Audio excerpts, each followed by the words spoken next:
शलाकया चक्षुरुन्मिलितं येन तस्मै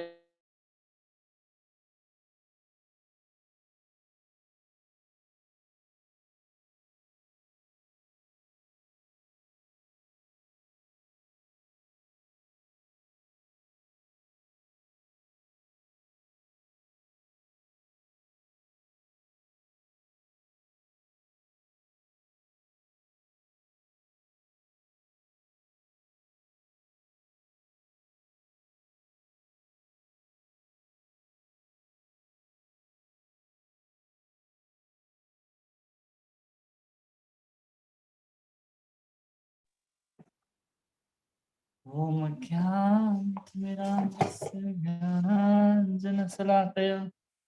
चक्षुरुन्मिलितं येन तस्मै श्रीगुरवे नमः।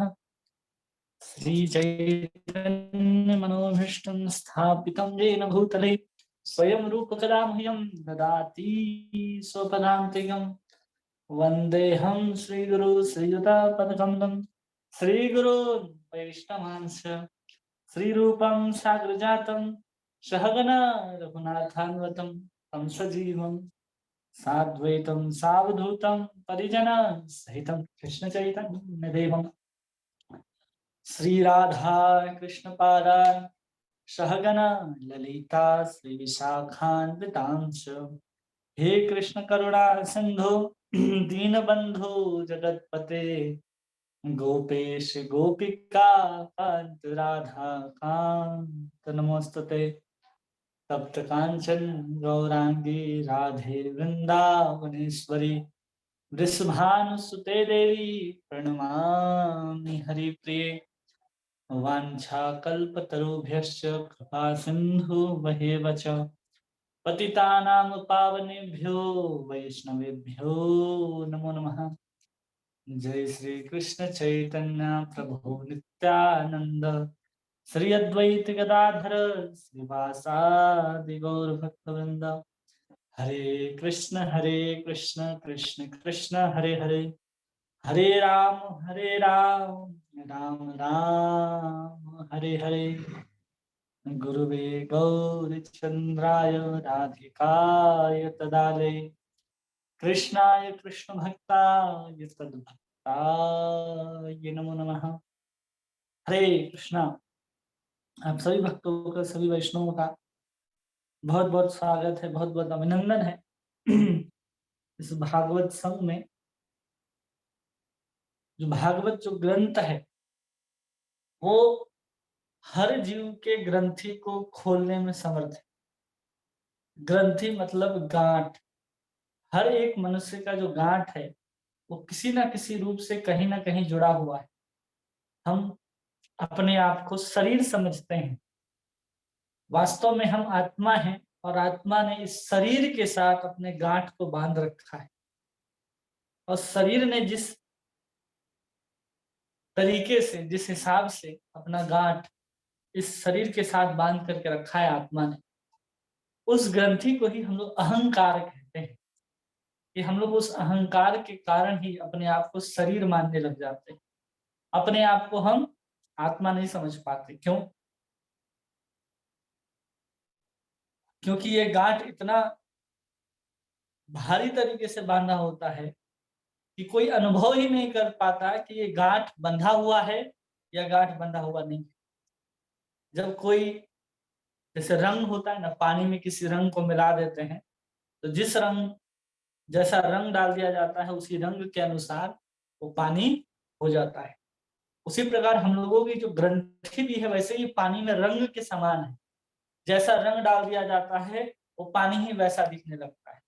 फिर कोई कहे कि पानी है तो नहीं, लोग कहेंगे लाल पानी है, हरा पानी है, नीला पानी है, इस तरह से बोलना शुरू कर देते हैं।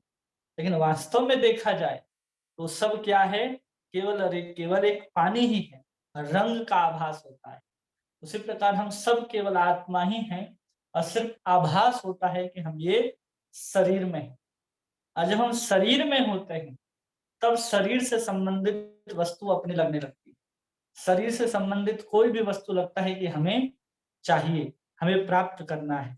ये सब कुछ अनुभव हम लोग करने लग जाते हैं। और वही शरीर के ऊपर सब अनुभव होता है। वही शरीर जो है देहिन यस्मिन यथा देहे कौमारम यौवनम जरा तथा देहांतर प्राप्तिर धीरज तत्र न मुह्यति। वही क्या होता है, फिर एक शरीर से दूसरे शरीर पर देहांतर करता जाता है और उसका असर जो है किसके ऊपर पड़ता है, शरीर के ऊपर पड़ता है। इसका असर है सब काल का असर है। एक समय कोई छोटा सा बच्चा होता है, वही समय के साथ कुछ समय के बाद बड़ा हो जाता है। बड़ा हो जाने के बाद कुछ समय तक स्थिर रहता है और फिर प्रलय को प्राप्त होने लग जाता है। तो ये जो कुछ भी क्रियाएं, जो भी प्रतिक्रियाएं चलती हैं, वो सब काल के ही निर्देशन में चलती है, सब काल के ऊपर ही आधारित होती है। इसलिए वो काल जो है हमेशा परिवर्तनशील रहता है। जैसे कल 2022 था और आज 2023 है। एक साल जो हम लोगों को जो कार्य करने की जो शैली होती है, जो जिस कैलेंडर को हम लोग मानते हैं हर चीज में, उसमें हम लोग अभी कहाँ पहुंच गए, 2022 से चलते चलते 2023 में आ गए। 2023 में आने के बाद हम लोग के ऊपर क्या असर पड़ा, जो काल है हम लोगों को एक साल और क्या कर दिया, मृत्यु के करीब ले गया। जो बंधन था जिसको हम भोग रहे थे संसार में बार बार, वो बंधन जो है हमारे जीवन में, वो गांठ कम हुआ, गांठ जो है ढीली पड़ी, या गांठ जो है और कस के बांध दी गई। ये सब कुछ अगर हम लोग देखेंगे तो अनुभव कर सकते हैं कि हम लोगों ने 2022 और 2023 में क्या परिवर्तन लाए।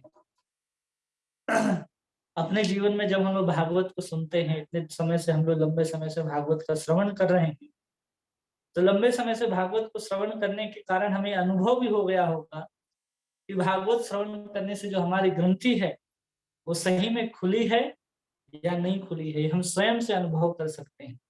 और उसी को समझा रहे हैं कि जो भी ग्रंथ आदि हैं, जितने भी ग्रंथ हैं, वैदिक शास्त्र पुराण, ये सब हमें धीरे धीरे भगवान की ओर ही मोड़ने का, भगवान की ओर ही लगाने का प्रयास करते हैं।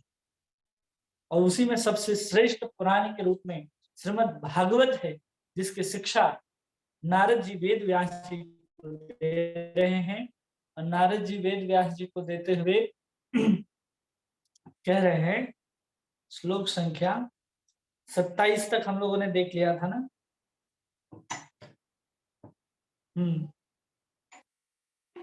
श्लोक संख्या 27 तक हम लोगों ने देख लिया था श्रीमद् भागवत ग्रंथ को।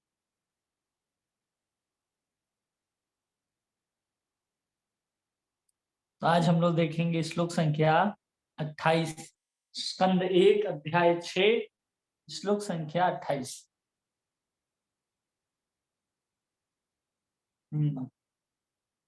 प्रायुज्यमाने मयितां श्रद्धा भागवती तनुम् आरब्ध कर्म निर्वाणो न्यायपतस्त पंच भौतिकः। कहते हैं 28वें श्लोक में नारद जी कि भगवान के पार्षद के लिए उपयुक्त दिव्य शरीर पाकर मैंने 5 भौतिक तत्वों से बने शरीर को त्याग दिया।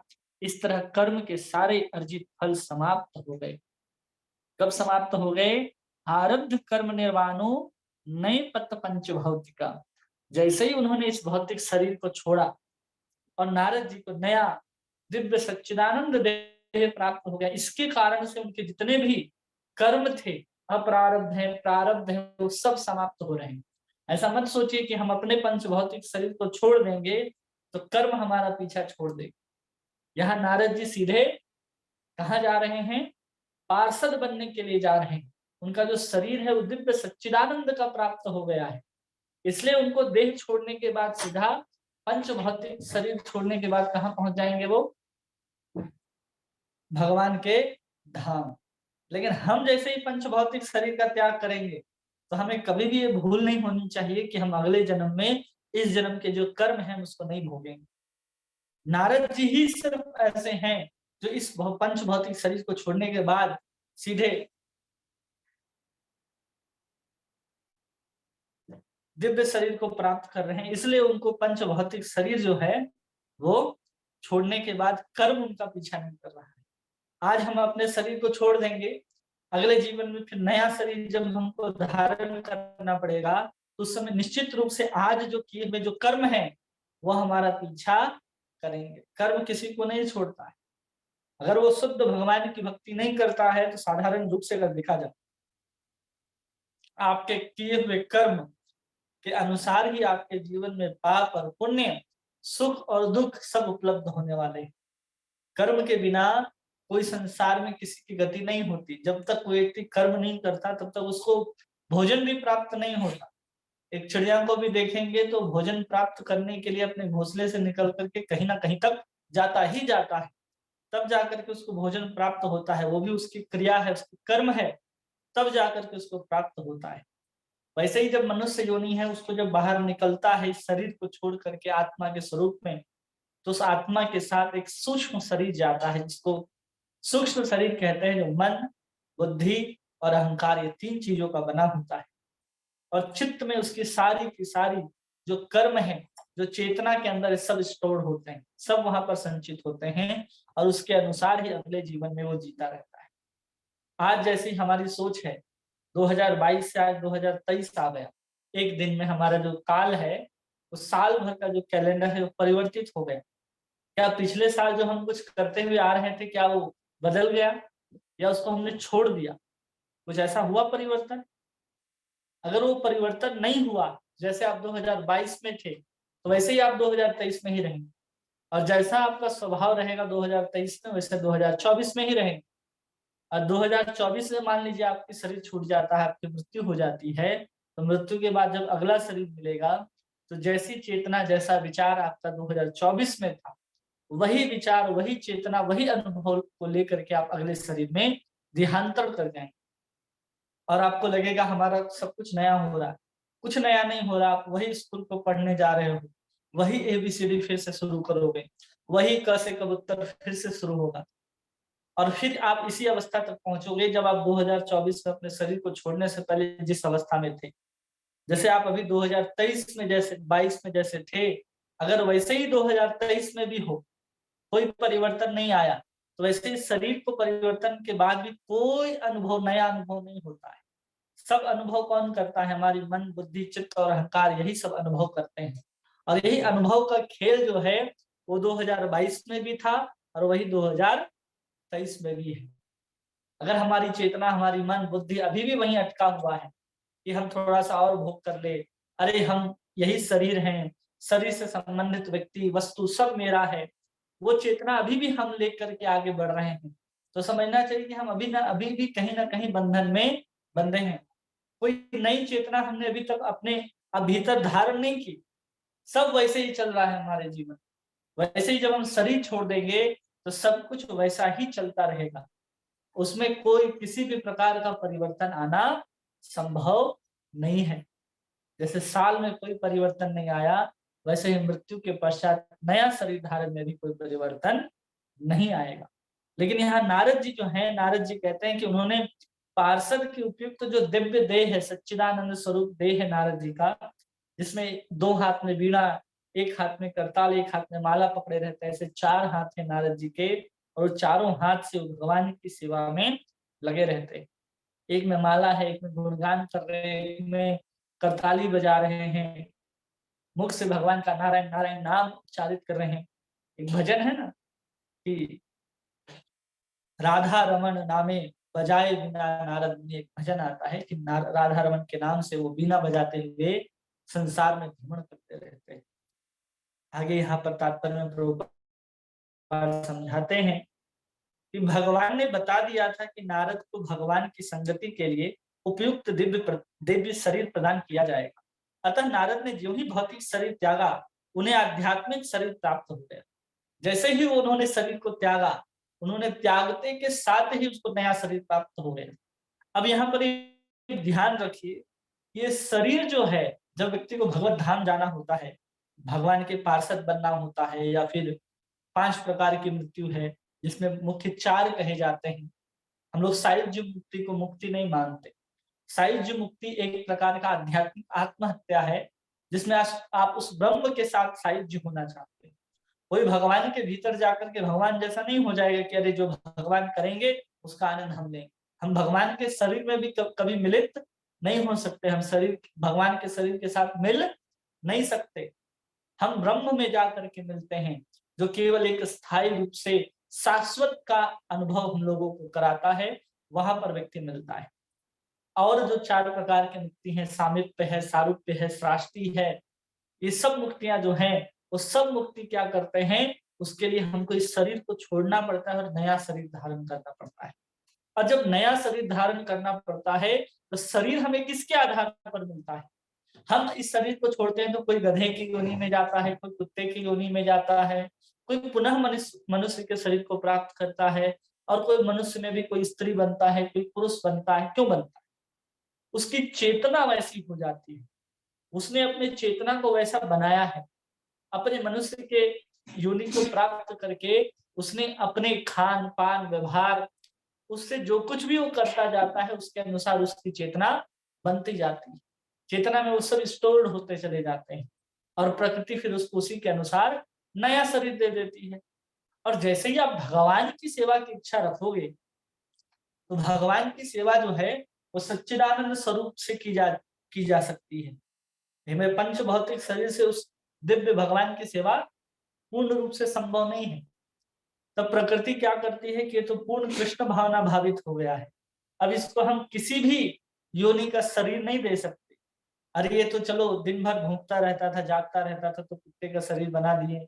दिन भर मांसाहार करता रहता था, तो उसको हम शेर बना दिए। दिन भर सोता है तो उसको भालू बना दिए। अपना अंग प्रदर्शन की इच्छा है किसी को, तो उसको पेड़ के रूप में खड़ा कर दिया गया। तो ऐसे अलग अलग उसको दे दिया जाता है शरीर, जैसे उसकी चेतना निर्माण हो जाती है। और उन चेतना के निर्माण होने के बाद उसको उस शरीर में डाल दिया जाता है। आत्मा तो वही है, मन बुद्धि अहंकार भी वही है, उसके साथ उसको वहां डाल दिया गया।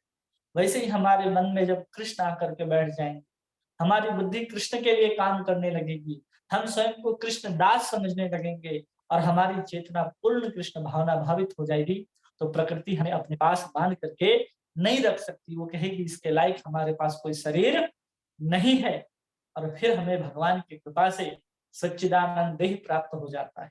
यही आत्मा जो इस शरीर में रहती है, वो सच्चिदानंद देह के स्वरूप में, जिस सच्चिदानंद देह जो है उसमें जाकर के आविष्ट हो जाती है, और उसे तदेकात्म हो जाती है। जैसे हम इस शरीर को ही सब कुछ समझ रहे हैं, वैसे ही हम वहां जाकर के अपने ही उस शरीर को ही सब कुछ समझने लगेंगे, क्योंकि वहां सब कुछ सच्चिदानंदमय होगा।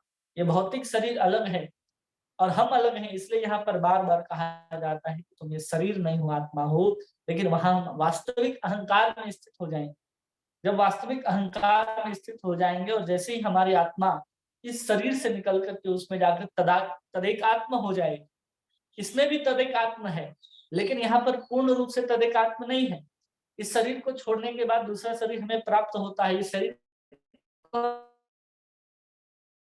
तदेकात्मा से, तदेकात्मा मतलब एक एकात्म स्वरूप शरीर और आत्मा के साथ तब तक है जब हम भोग करना चाहते हैं। लेकिन यही आत्मा जब उसके साथ चली जाती है सच्चिदानंद देह के साथ, तो कहीं भी ऐसी संभावना नहीं रह जाती कि अब आपको नया शरीर धारण करना पड़ेगा, जन्म मृत्यु जरा व्याधि के झंझट से गुजरना पड़ेगा। ये सब समस्याएं जो हैं उस शरीर के साथ नहीं होती, क्योंकि वहां पर आत्मा और शरीर मिलकर के एक ही हो जाता है। वहां किसी प्रकार की गांठ की समस्या नहीं है कि हम वहां पर कुछ अलग से दे रहे हैं। एक शरीर जो है, एक आत्मा जो है, उस सच्चिदानंद शरीर में जा करके स्थिर होता है, या उसके हृदय में विराजता है, ऐसा नहीं है। हमारे इस शरीर में हम आत्मा के स्वरूप में केवल हृदय में विराजते हैं, हृदय से अर्जुना तिष्ठति। लेकिन उस सच्चिदानंद में हमारी आत्मा जो है एक एक रोम रोम में व्याप्त होती है, उसकी चेतना वहां पर व्याप्त नहीं है। भौतिक शरीर में हमारी चेतना शरीर में व्याप्त होती है, आध्यात्मिक शरीर के अंदर पूर्ण की पूर्ण आत्मा ही उस स्वरूप में, मान लीजिए 5 फीट की अगर कोई शरीर हमें प्राप्त हुआ है आध्यात्मिक जगत में, तो पूरी की पूरी आत्मा का व्यापकता जो 5 फीट के साइज का होगा, अणु भर मात्र नहीं होगा, जो इस शरीर में अणु भर मात्र होकर के व्याप्त होता है चेतना के माध्यम से। यह दिव्य शरीर भौतिक आसक्ति से मुक्त और 3 प्रधान दिव्य गुणों से युक्त होता है। ये भौतिक आसक्ति से मुक्त होता है और 3 प्रधान गुण होते हैं उसके अंदर। एक तो सत्य होता है, चित्त होता है और आनंद होता है। सत्य मतलब कभी भी वो मरने वाला नहीं है, कभी भी उसको नुकसान नहीं होगा। चाहे हाथ काट दिया जाए तो फिर कहोगे हाथ खत्म हो गया, नहीं, वो हाथ को काटा ही नहीं जा सकता, इतना दिव्य होता है।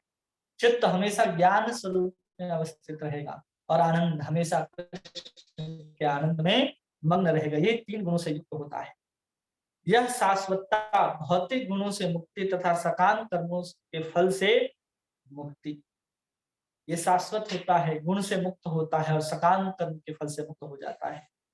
भौतिक शरीर इन तीनों गुणों के अभाव से निरंतर पीड़ित रहता है। भौतिक शरीर है वो किससे पीड़ित रहता है? वो आज है, कल समाप्त हो जाएगा। कल कोई दुर्घटना हो जाए तो ये शरीर समाप्त हो सकता है। भौतिक जितने भी गुण हैं उसको पकड़ करके रखते हैं, रजोगुण, सतोगुण, तमोगुण उसको पकड़ करके रखते हैं। जो भी आप कर्म करते हैं उस कर्म के अनुरूप ही आपको स्वरूप स्वभाव सब कुछ प्राप्त होते हैं। सब कुछ आपको गुणों के आधार पर, आपके कर्मों के आधार पर प्राप्त होते रहते हैं।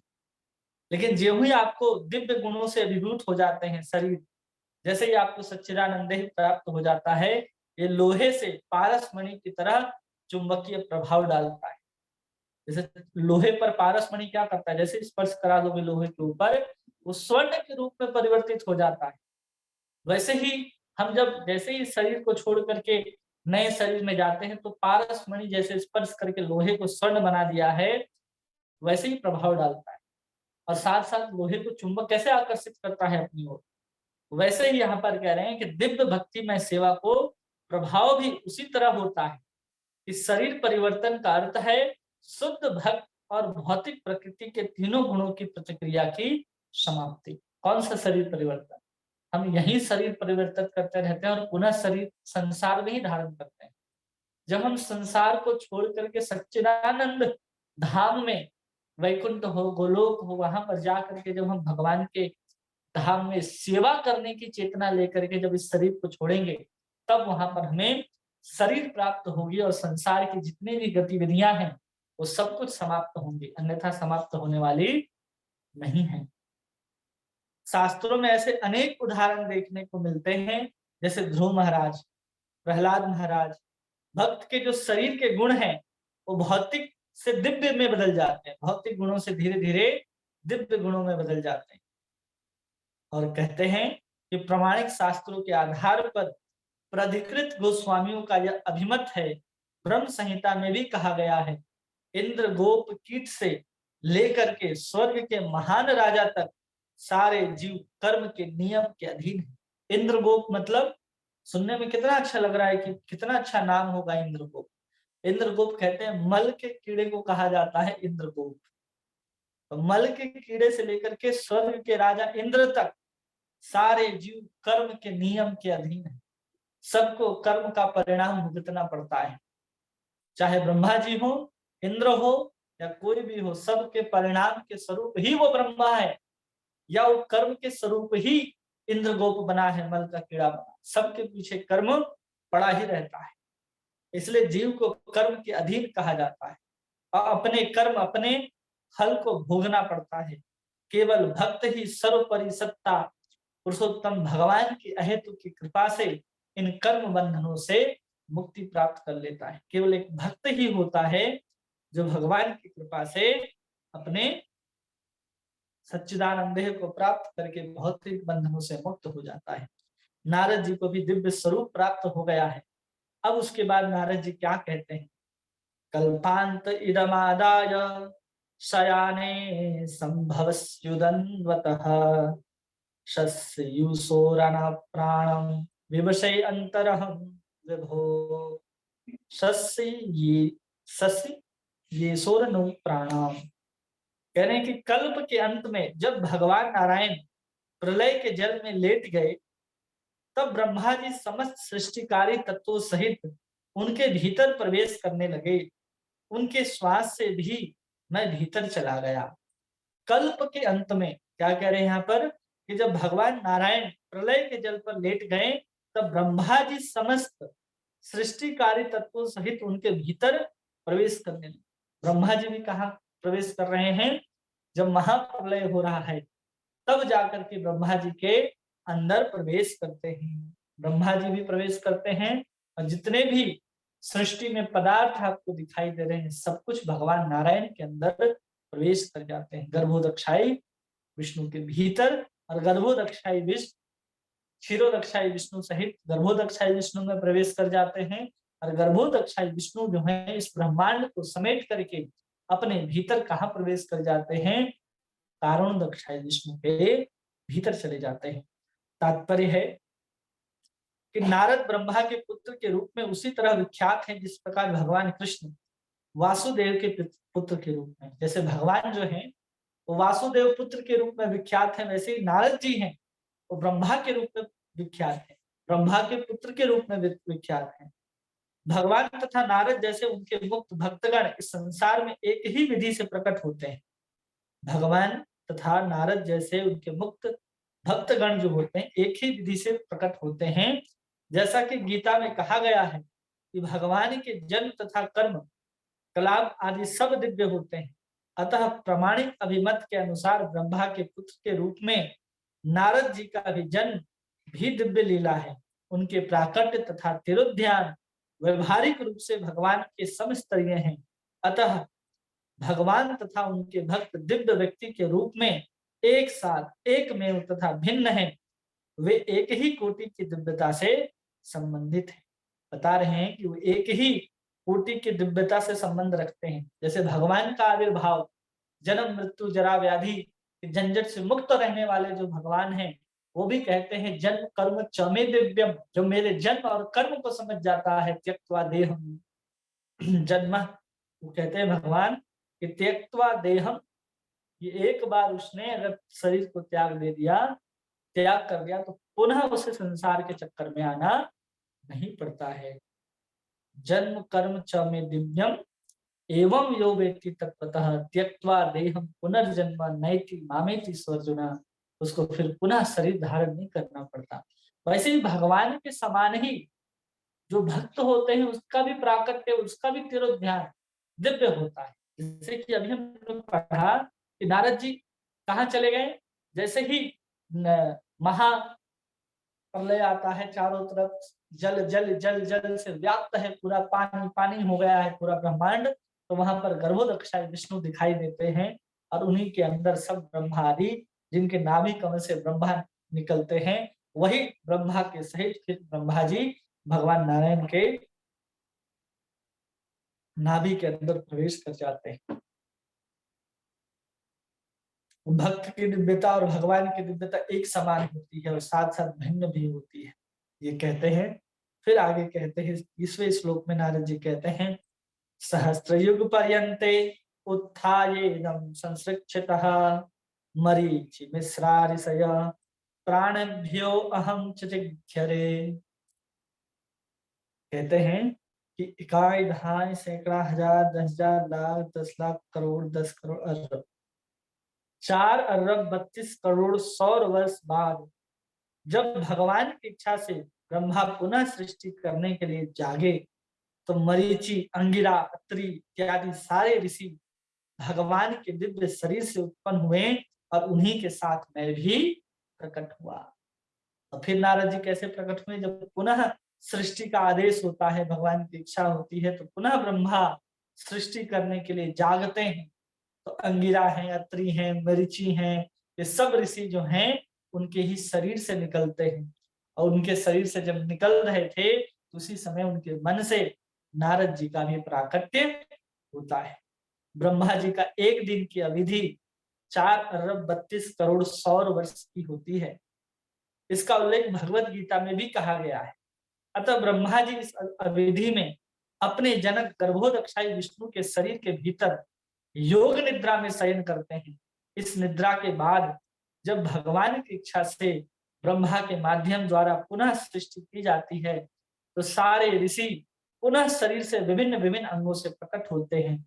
इसी तरह नारद भी प्रकट होते हैं। इसका अर्थ ये हुआ कि नारद उसी दिव्य शरीर से प्रकट होते हैं जिस प्रकार मनुष्य निद्रा के बाद उसी शरीर में जागता है, तथा नारद सर्वशक्तिमान के दिव्य तथा भौतिक सृष्टियों के सभी भागों में जाने के लिए मुक्त हैं। वे अपने दिव्य शरीर में ही प्रकट तथा अंतर्ध्यान होते हैं और शरीर बद्ध जीवों के शरीर से भिन्न है क्योंकि इस शरीर तथा आत्मा में कोई भेद नहीं होता है। क्या कह रहे हैं यहाँ पर कि जैसे हम लोग अगर शरीर को बदलते हैं, अगर हम लोग ब्रह्मा जी के अंदर समा जाते हैं, तो हम ब्रह्मा जी के उत्पन्न होने के बाद इसी शरीर के साथ हम बाहर नहीं आएंगे, या आप भी इसी शरीर के साथ बाहर नहीं आएंगे।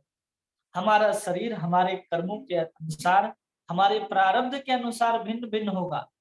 लेकिन नारद जी जो सच्चिदानंद देह उनको प्राप्त हो गया था, पार्षद तनु प्राप्त कर चुके थे, वे जब ब्रह्मा जी के साथ जब भगवान गर्भोदक्षाई विष्णु के अंदर प्रवेश करते हैं, तो अपने उसी सच्चिदानंद देह में प्रवेश करते हैं। और जब बाहर भी निकलते हैं भगवान नारद जी, तो उसी सच्चिदानंद देह में ही बाहर निकलते हैं। ये दिव्यता है यहाँ नारद जी, इसमें कोई अंतर नहीं रह जाता, क्योंकि वहां पर उनके शरीर और उनकी आत्मा में किसी प्रकार का कोई भेद नहीं है। जब शरीर और आत्मा में भेद होता है, तब हमें सोचने में समझने में परेशानी होती है कि नहीं, कि हमें दूसरा शरीर लेना पड़ेगा ब्रह्मा जी की मृत्यु के बाद, मृत्यु ने नींद के बाद। ब्रह्मा जी यहाँ पर नींद में चले जाते हैं। एक कल्प जो होता है वो 4 अरब 32 करोड़ वर्ष का होता है। सौर वर्ष, वर्ष नहीं, सौर वर्षों के बराबर होता है। तो उस समय जब हम अपने शरीर को छोड़ेंगे तो नया शरीर मिलेगा, लेकिन आगे चल करके क्या होगा कि हमें नया शरीर नहीं मिलेगा। जब हम ब्रह्मा जी के सृष्टि के समाप्त होने के बाद जब हम गर्भोदक्षाई विष्णु के अंदर चले जाएंगे, हमें अपने कर्म के अनुसार फिर से वही शरीर प्राप्त होगा, हम फिर से जन्म लेंगे। लेकिन यहाँ पर नारद जी को क्या कहा जा रहा है कि वैसा ही शरीर जैसा लेकर के वो ब्रह्मा जी के अंदर प्रवेश कर गए थे, वैसा ही शरीर को धारण करके पुनः ब्रह्मा जी के मन से बाहर निकलते हैं नारद जी। ये दिव्य स्वरूप है नारद जी का। आगे कहते हैं कि अंतर बहिश्च लोकांस्त्रिन केंद्रित व्रतः अनुग्रह महाविष्णु जागृति क्वचित। तब से वे सर्वशक्तिमान विष्णु की कृपा से मैं दिव्य जगत तथा भौतिक जगत तीनों प्रखंडों में बिना रोक टोक के सर्वत्र विचरण करता हूँ। ऐसा इसलिए क्योंकि मैं भगवान की अविच्छिन्न भक्ति की सेवा में स्थिर है। ये कोई भी लोग को कहीं भी जा सकते हैं ब्रह्मा जी, कोई संकोच नहीं होता कि अरे हमको कहाँ जाना है, कहाँ नहीं जाना है, यहाँ जा सकते यहाँ नहीं जा सकते। तीनों ब्रह्मांड में कहीं भी आध्यात्मिक जगत में जाना हो तो भी भगवान नारद जी वहां चले जाते हैं, भौतिक जगत में आना हो तो भी नारद जी चले आते हैं। जैसे आप पुराणों में पढ़ते हैं ना कि कभी कभी किसी असुर के पास आए, कभी किसी देवता से मिलने आए, कभी पांडव से मिलने आ रहे हैं, कभी भक्त प्रहलाद से मिलने आ रहे हैं। ये सब तो इसी भौतिक जगत में रहते थे और नारद जी मिलने आते थे। नारद जी सीधे वैकुंठ भी पहुंच जाते थे भगवान नारायण के पास, सीधा वहां से वार्तालाप करके प्रश्न का उत्तर लेकर के पहुंच जाते थे। वैसे एक कथा आती है, छोटी पुस्तक जो प्रभुपाद जी ने लिखा है कृष्ण की ओर, उसमें एक कहानी लिखते हैं। उसमें कहानी में लिखते हैं कि पूछते हैं नारद जी एक बार, क्या पूछते हैं ये बताइए कि कौन आपको प्राप्त करेगा, भगवान कौन प्राप्त करेगा। कौन प्राप्त करेगा इसका क्या मतलब कौन आपको प्राप्त कर सकता है। तो कहते हैं कि कौन प्राप्त कर सकता है, तो कहते हैं कि जाओ, जो तुमको लगता है ना कि जो हमें प्राप्त कर लेगा, उसके पास भी जाकर के ये प्रश्न पूछना। और जो तुमको लगता है कि एकदम नहीं प्राप्त कर सकता है मुझे नारायण को, उसके पास भी जाकर के ये प्रश्न पूछना। बोले ठीक है, कैसा प्रश्न है। तो जाकर के जो जो लगता है कि बहुत बड़ा भक्त है तुम्हें, उसे जाकर के पूछना कि भगवान वैकुंठ में क्या कर रहे थे पता है। वो एक सुई से हाथी को पार कर रहे थे और पूंछ अटक जाती। जाकर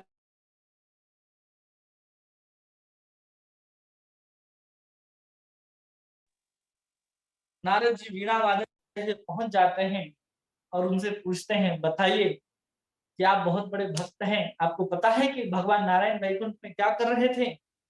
तो नारद जी से पूछते हैं बताओ बताओ बताइए बताइए नारद जी क्या कर रहे थे भगवान नारायण। तो बताते हैं कि भगवान नारायण बैठे बैठे एक सुई के नोक से, सुई की छेद से एक हाथी को गुजार रहे थे। हाथी गुजर जाता है, उसकी जो पूंछ है वो अटक जाती है। अब वो कहते हैं अरे क्या बात करते हैं, ऐसे मूर्खतापूर्ण कार्य भगवान थोड़ी कर सकते हैं कि हाथी पार कर जाए और पूंछ अटक जाए, ऐसा हो ही नहीं सकता है। नारद जी उसको कुछ नहीं बोलते हैं। छोटा सा गरीब लड़का रहता है, वहां जाते हैं मुचि के यहाँ, वो छोटा छोटा अपना काम कर रहा होता है। काम करते हुए भगवान का नाम ले रहा होता है। उसको कहते हैं कि पता है वैकुंठ में भगवान क्या कर रहे थे? तो बताते हैं कि भगवान एक सुई के छेद से हाथी को पार कर रहे थे और उसकी जो पूंछ है अटक जाती है। वो भक्त बहुत प्रसन्न होता है कि भगवान नारायण है, वो कुछ भी करने में समर्थ हैं।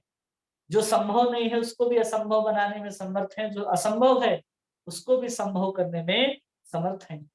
कर्तुम अकर्तुम सर्वथा समर्थ हैं, जो यही भगवान है। जो करणीय नहीं है उसको भी कर सकते हैं, जो अद्भुत लगता है, जो संभव नहीं है उसको भी भगवान कर सकते हैं। बहुत आनंदित होता है कि देखो भगवान की लीला, कि भगवान ने एक सुई के छेद से पूरे के पूरे हाथी को गुजार दिया और उसकी जो पूंछ अटक जाती है। बहुत प्रसन्न होता है भक्त। नारद जी बताते हैं कि एक तो आप ही के ऊपर शंक करने लगा कि कैसे भगवान है भाई, वो सुई के छेद से कोई कैसे हाथी पार कर सकता है।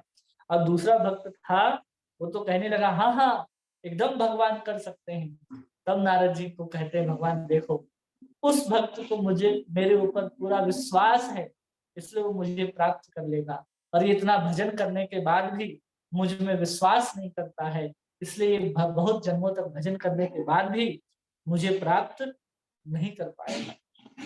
तो वैसे ही नारद जी जो है ऐसे बहुत सारी लीलाओं को करते रहते हैं। वहां से जाते हैं, किसी को पूछ करके आते हैं क्या है, किसको कहाँ मिलेगा भगवान का धाम, किधर उसको किसको भगवान बुला लेंगे। भगवान नारद जी के अंदर जानने की बहुत जिज्ञासा होती है कि कौन सा भक्त धरती से वैकुंठ में आने वाला है, कौन सा आने वाला है। ऐसा नारद जी जानने की जिज्ञासा रहती है। और नारद जी हमेशा भक्तों से मिलने के लिए अलग अलग धाम में, अलग अलग लोक में, अलग अलग स्थानों में बिना बेरोक टोक विचरण करते रहते हैं। कहीं पर आने जाने के लिए उनको ना वीजा लगता है, ना पासपोर्ट लगता है, ना आधार कार्ड दिखाने की जरूरत है कि आप कहाँ से आए।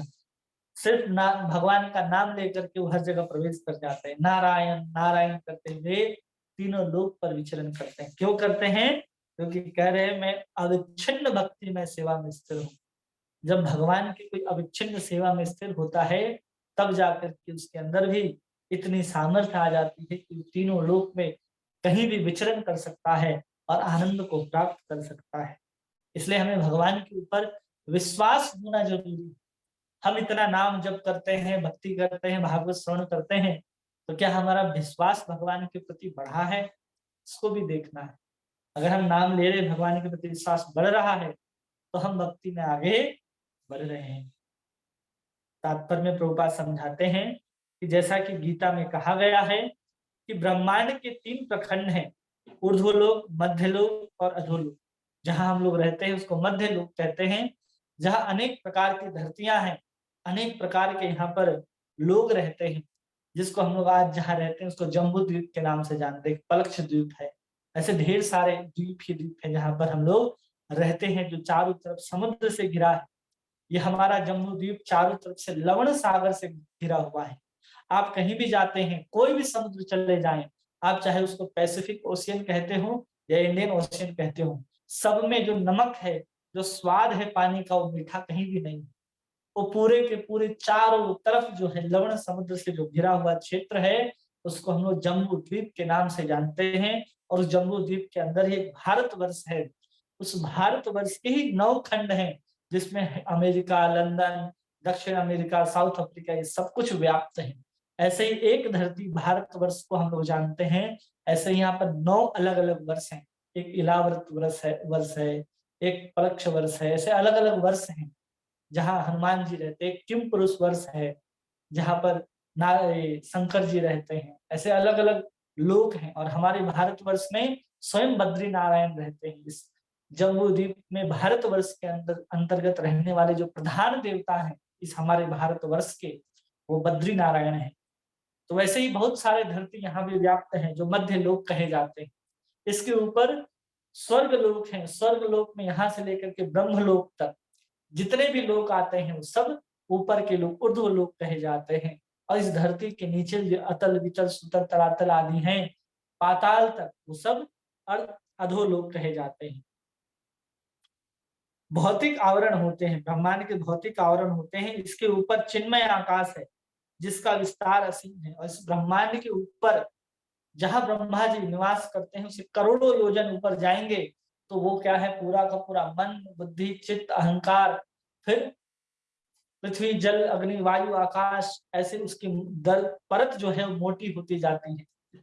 एक से दूसरी की परत 10 गुना बढ़ती जाती है। अगर 100 योजन मन का परत होगा तो 1000 योजन जो होगा वो बुद्धि का परत होगा। फिर 1,00,000 योजन अहंकार का परत होगा।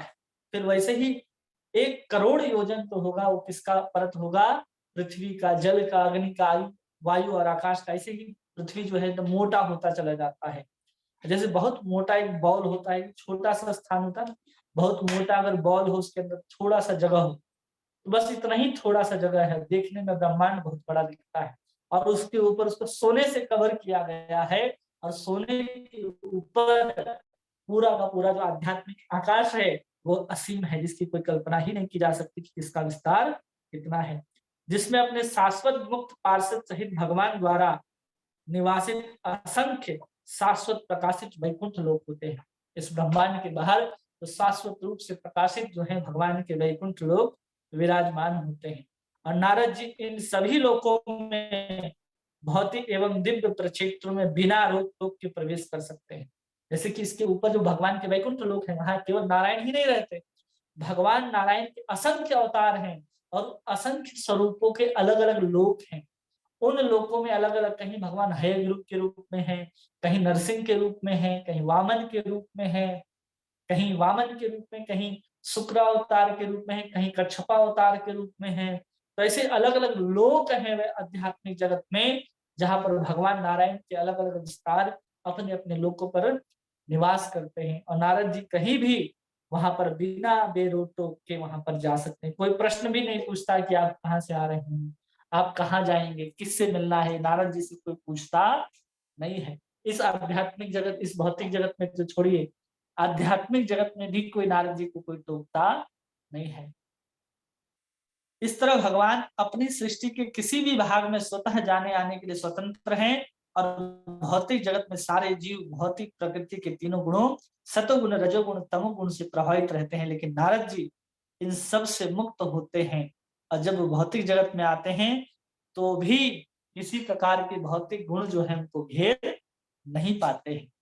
वे अबाध रूप से मुक्त अंतरिक्ष यात्री हैं, और किसी प्रकार की अंतरिक्ष यान की आवश्यकता नहीं पड़ती कि अरे हमको ब्रह्मा जी के लोक तक जाना है, तब हमको जरूरत पड़ेगी कि यान की, विशेष यान में हम बैठ करके पहुंचेंगे, नहीं। वो मन में जैसे ही संकल्प करेंगे, नारद जी तुरंत पलक झपकते ही वहां पर पहुंच जाते हैं। भगवान विष्णु की अहेतुकी कृपा अद्वितीय होती है। ऐसी कृपा केवल भगवान के अनुग्रहवश भक्तों द्वारा अनुभव की जाती है। भक्त कभी भी चित्त नहीं होता, लेकिन भौतिकतावादी सकाम कर्मी ज्ञानी अपने अपने गुणों से बाध्य होकर चित्त हो जाते हैं। जैसे कहा जा चुका है कि ऋषिगण की तरह आध्यात्मिक जगत में वैकुंठ नहीं कर सकते। ऋषिगण जो हैं वो नारद जी के जैसे आध्यात्मिक जगत में प्रवेश नहीं कर सकते। उसके लिए नारद बनना पड़ता है, भगवान का अनुग्रह प्राप्त करना पड़ता है, तब जाकर के वो प्रवेश कर सकते हैं। नरसिंह पुराण में कहा गया है कि मरीचि जैसे ऋषि सकाम कर्म के पंडित हैं, तथा सनक एवं सनातन जैसे महान ज्ञान इस प्रमाण है, किंतु नारद मुनि ही भगवान के दिव्य भक्ति के मूल अधिकारी हैं। भगवान की भक्ति के सारे बड़े बड़े अधिकारी नारद भक्ति सूत्र के अनुसार नारद मुनि के चरण चिन्हों पर चलने का प्रयास करते हैं। अतएव भगवान के सारे भक्त भगवान के राज्य वैकुंठ में बिना किसी हिचक के प्रवेश करने के पात्र होते हैं। कोई ज्ञानी हो जाए, कर्मी हो जाए, तो जैसे यहाँ कहा गया है कि मरीचि जैसे सकाम कर्मी लोग हैं, वो भी भगवान के धाम में जैसे विचरण नारद जी करते हैं वैसे संभव नहीं है। लेकिन एक ज्ञानी जैसे सनक सनंदन सनातन कुमार जैसे ही धाम में प्रवेश कर रहे थे तो द्वार पर रोक देते हैं, कहाँ जा रहे हो। चारों कुमार को रोक दिया जाता है, लेकिन नारद जी प्रवेश करते हैं तो हाथ जोड़ करके बुलाते हैं पार्षद जी, हाँ नारद जी आप अंदर प्रवेश कीजिए। ऐसे हमारे नारद जी हैं। इसलिए नारद भक्ति सूत्र बहुत अच्छा सूत्र है, जिसमें भक्ति के अलग अलग सूत्रों की चर्चा की गई है, जो भक्ति पर आधारित है कि भक्ति क्या है। उस भक्ति सूत्र का अनुगमन अनुसरण करके जो साधारण भक्त जन है वो भगवान के धाम तक भगवान की भक्ति करने का प्रयास करते हैं और भगवान के लोक को प्राप्त करते हैं। ऐसे नारद जी तीनों लोक पे विचरण करते रहते हैं। इन्हीं का कोई प्रश्न है जो आप पूछना चाहते हैं? तो पूछ सकते हैं।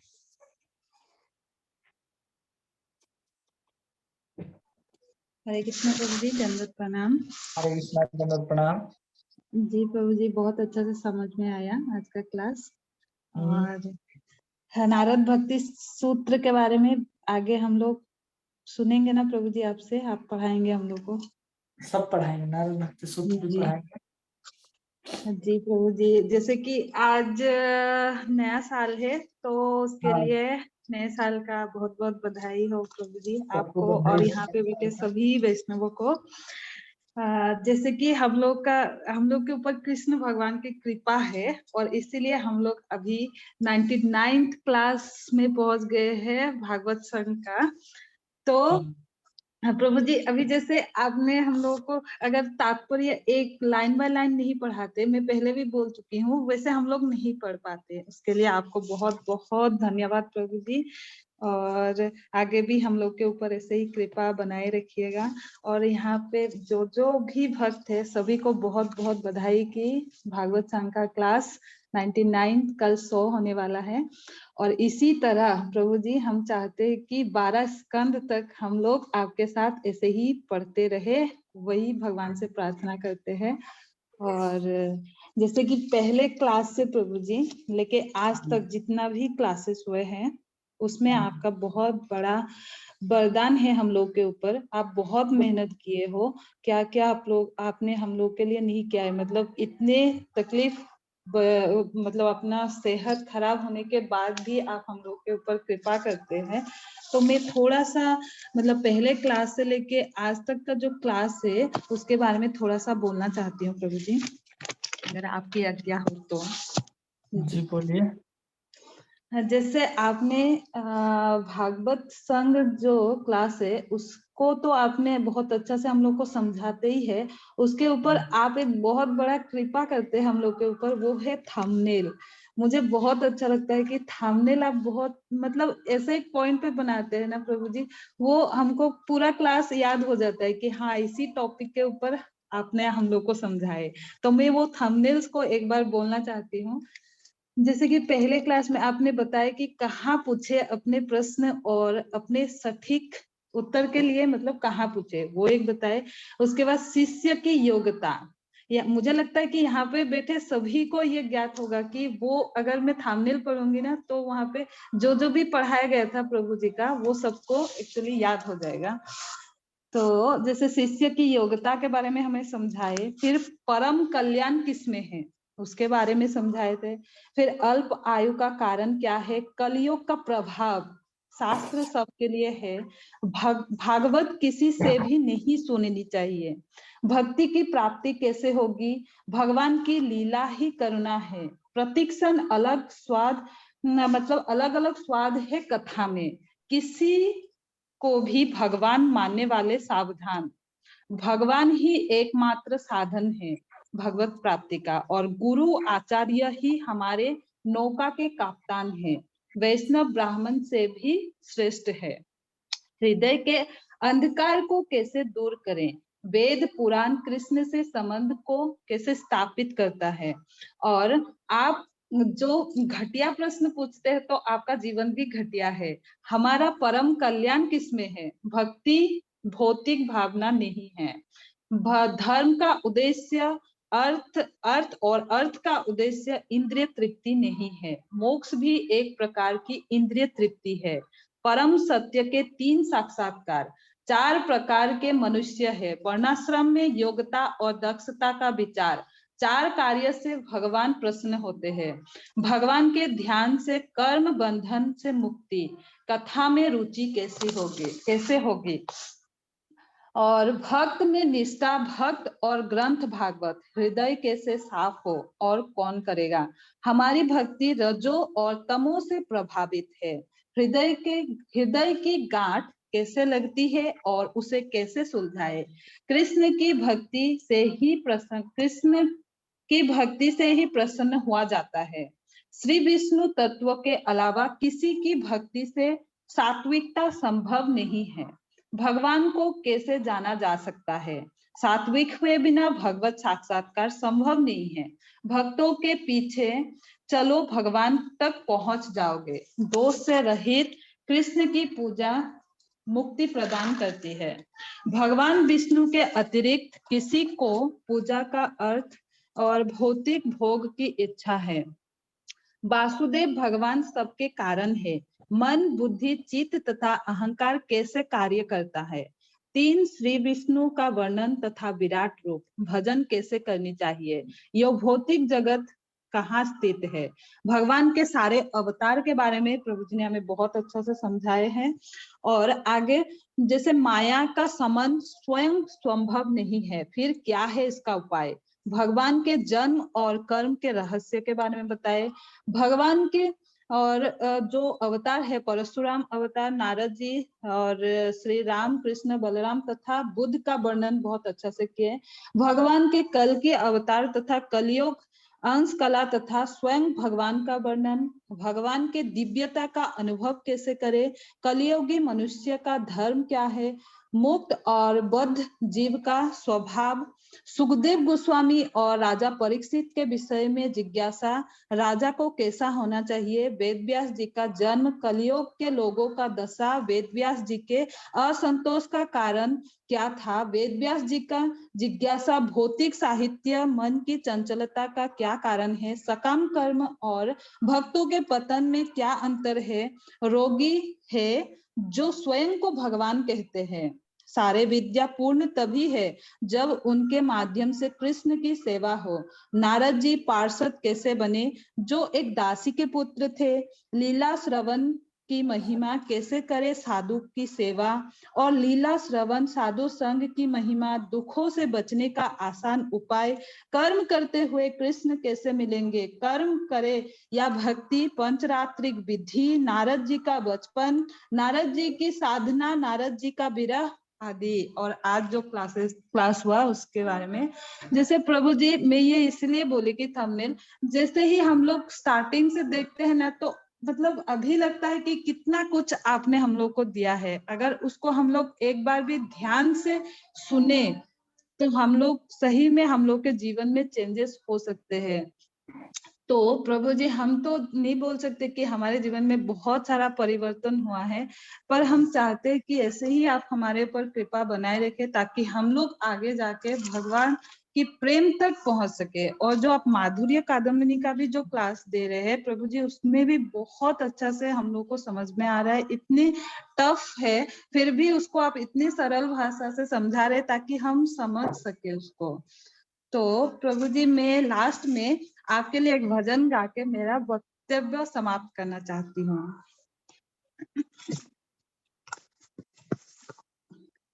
ओहे वैष्णव ठाकुर, दयार सागर, हे दासे करुणा करी। ओहे वैष्णव ठाकुर, दयार सागर, ए दासे करुणा करी। दिया पद छाया शुद्ध है हमारे, दिया पद छाया शुद्ध है हमारे, तुम्हार चरण धरी, तुम्हार चरण धरी। ओहे वैष्णव ठाकुर, दयार सागर, ए दासे करुणा करी। छय बेगदमी छय दोष सुधी, छय बेगदमी छय दोष सुधी, छय गुण देह दासे, छय सतसंग देह है हमारे, छय सतसंग देह है हमारे, बस পেয়েছি সঙ্গের আশে, একাকী আমার নাহি পায় বল, হরি নাম সংকীর্তনে, একাকী আমার নাহি পায় বল, হরি নাম সংকীর্তনে, তুমি কৃপা করি শ্রদ্ধা বিন্দু দিয়া, তুমি কৃপা করি শ্রদ্ধা বিন্দু দিয়া, দেহ কৃষ্ণ নাম ধনে, দেহ কৃষ্ণ নাম ধনে, কৃষ্ণ সে তোমার কৃষ্ণ দিতে পারো, তোমার শক্তি আছে,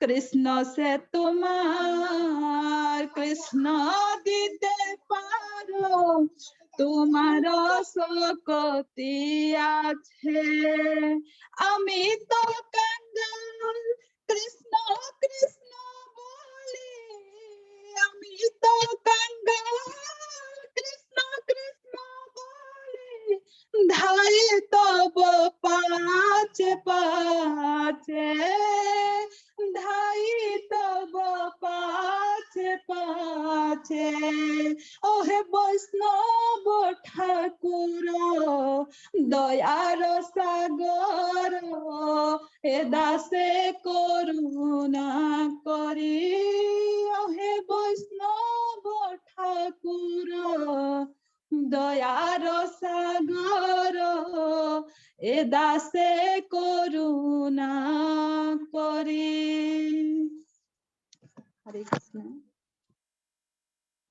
हरे कृष्णा प्रभु जी, आपको बहुत बहुत धन्यवाद। और जितना भी इस गाने में भाव था वो सब आपके लिए था। और मैं चाहती हूँ कि यहाँ पे उपस्थित जितने भी लोग हैं सभी से मेरा अनुरोध है कि वे अपने अपने अनुभूति अपने अपने एक्सपीरियंस को यहाँ पे प्रभु जी के सामने बोले, क्योंकि उन्होंने हमारे लिए 199 क्लास दिए हैं अभी तक, तो इतने दिन तक वही बोलते आ रहे हैं और हमारा भी फर्ज बनता है कि हम उनके लिए या हमारे जो एक्सपीरियंस है उसको यहाँ पे शेयर करें। हरे कृष्णा। हरे कृष्णा। निशा माता जी। हरे कृष्णा। दंडवत प्रणाम सभी भक्तों को। सभी भक्तों को दंडवत प्रणाम। किन्हीं का कोई प्रश्न तो नहीं है ना?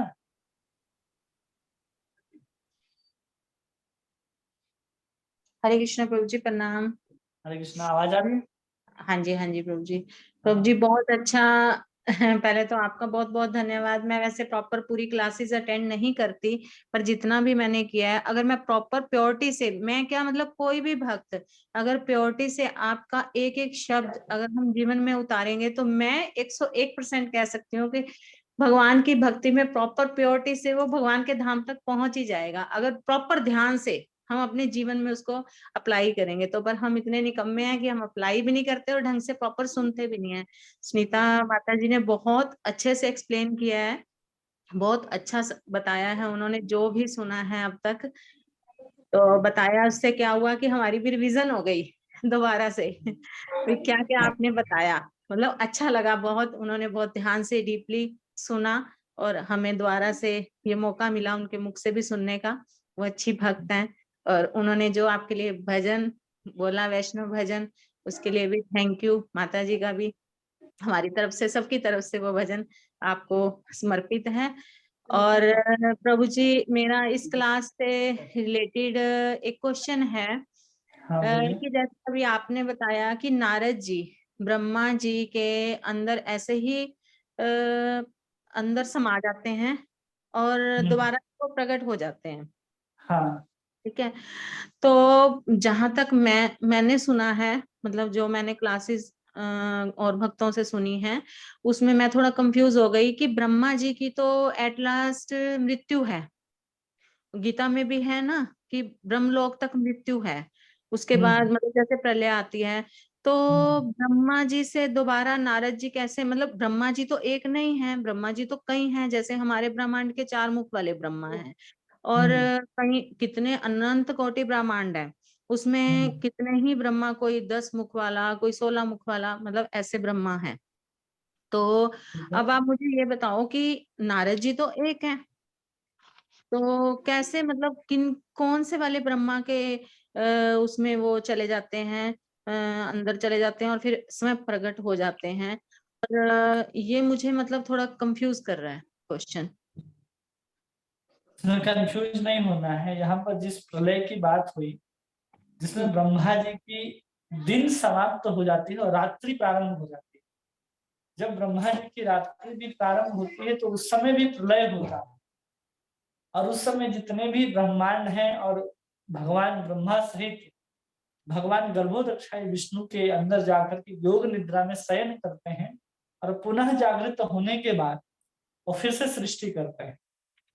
जब ब्रह्मा जी की रात्रि आ जाती है तब, तो उस समय रात्रि होने के बाद जो वापस प्रकट होते हैं ब्रह्मा जी तो वही रहते हैं, केवल निद्रा के लिए गए हैं, और एक ही दिन का अंतर है ब्रह्मा जी का। यहाँ जो घटना घटी, नारद जी जो पिछले कल्प की बात बता रहे हैं, तो आज ब्रह्मा जी का भी जो दिन चल रहा है, जिसमें सारी सृष्टि दिखाई दे रही है, ये ब्रह्मा जी का आज का दिन है।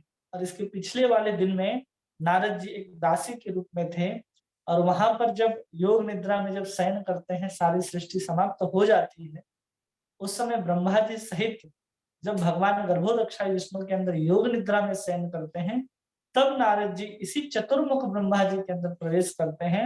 और पुनः जब अगले दिन, ब्रह्मा जी की मृत्यु नहीं हुई है, ब्रह्मा जी का अगले दिन पुनः ब्रह्मा जी को सृष्टि करने के लिए आदेश दिया जाता है। तो इस कल्प में अंगिरा है, मरीचि है, ये सब ऋषि के साथ नारद जी भी प्रकट हो जाते हैं उसी सच्चिदानंद देह के साथ। हर ब्रह्मांड में, जैसे हमारे यहाँ चतुर्मुख ब्रह्मा जी हैं, वैसे ही बहुत सारे ब्रह्मांड हैं जिसमें अलग अलग नारद जी हैं। यहाँ हमारे ब्रह्मांड में चतुर्मुख ब्रह्मा में यही नारद जी जो है हम लोग देखते हैं जिनको, वो नारद जी है। तो इसमें कंफ्यूज होने की जरूरत नहीं है कि कौन सा कल्प।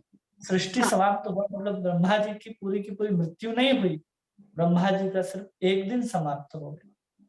ठीक है प्रभु जी, मतलब जैसे आप ये कह रहे हो कि नारद जी भी अनेक हो सकते हैं, हाँ और नारद जी, मतलब नारद जी भगवान के पार्षद हैं, नारद जी को ये थ्योरिटी है कि वो भगवान के धाम भी जा हाँ, सकते हैं और कहीं भी जा सकते हैं, कहीं है भी ना। जा सकते हैं। फिर हाँ फिर भगवान के धाम में अगर जा सकते हैं तो भगवान के धाम का तो कभी, भगवान का धाम तो कभी लुप्त नहीं होता, वो तो दिव्य है, मतलब एज हाँ। इट एज। हाँ, तो फिर नारद जी की कैसे वो हो जाती है, मतलब मैं ये ब्रह्मा जी के का मैटर तो मुझे समझ आ गया कि जैसे एक दिन खत्म हुआ तो ब्रह्मा जी कुछ टाइम के लिए लुप्त हो गए, फिर दोबारा से आ गए, वो चीज समझ आ गई। तो हम्म, मैं नारद जी के बारे में ये जानना चाहती हूँ कि नारद जी भगवान के पार्षद हैं, और नारद जी हम्म। के बारे में शायद मैंने ये नहीं सुना कि नारद जी कई हो सकते हैं, एक ही नारद जी के बारे में जानती हूँ मैं।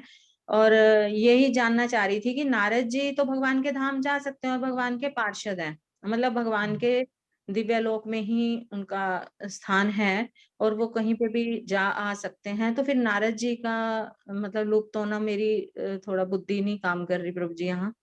यहाँ पर स्पष्ट रूप से तो लिखा है, भागवत में कह रहे हैं ना, खुद से नारद जी कह रहे हैं कि मैं पिछले जन्म में एक दासी पुत्र था, और इस जन्म में अभी जो अगर मान लीजिए ब्रह्मा जी की मृत्यु होती है, ये मृत्यु नहीं, सृष्टि समाप्त होती है, तो नारद जी को जरूरी नहीं है कि वो गर्भोदक्षाई विष्णु के अंदर प्रवेश करे। वो बोल सकते हैं कि हम चले अब भगवान के धाम, जब फिर से सृष्टि होगी तो मैं फिर यहाँ पर आऊँ।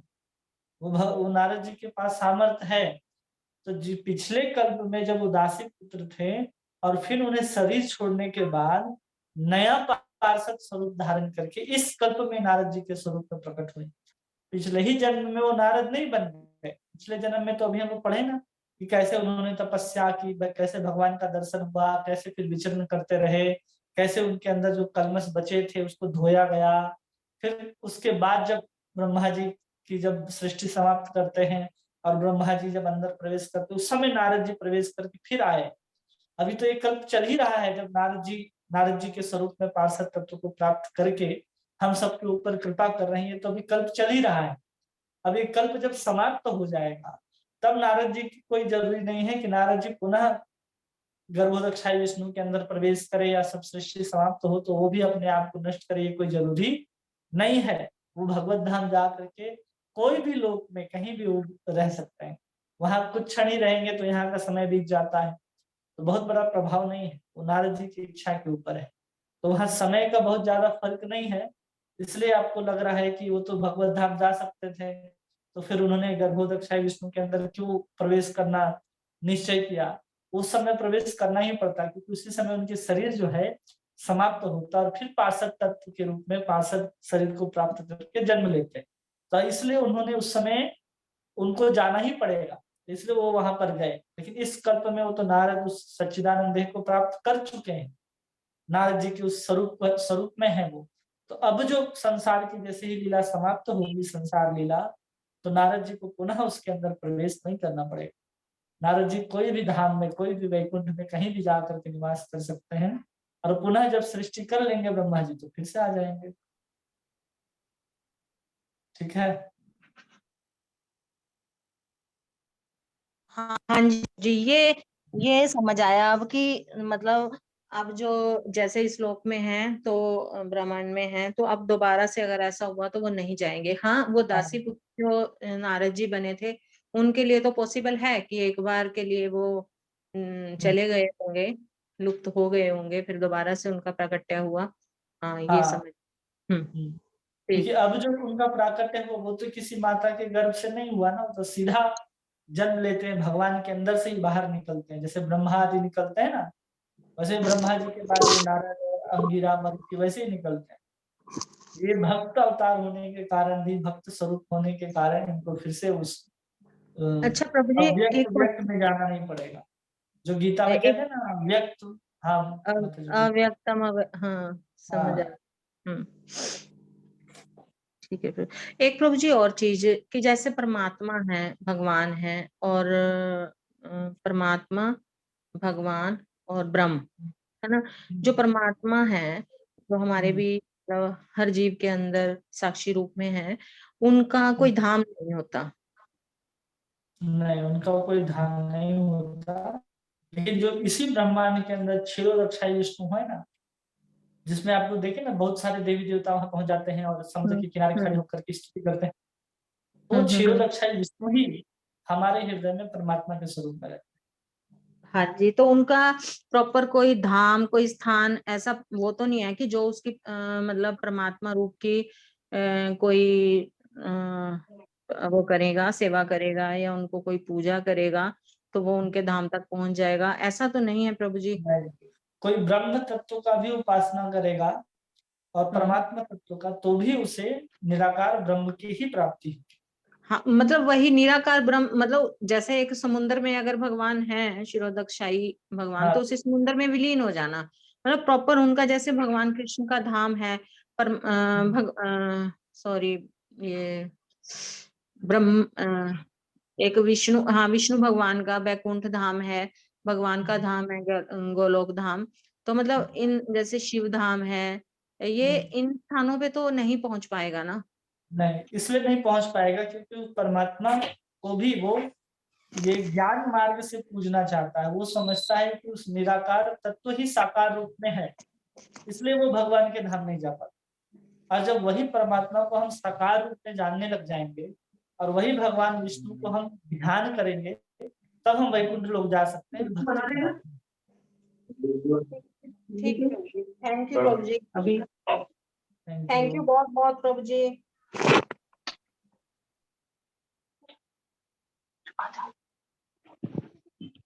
और किन्हीं का कोई प्रश्न है?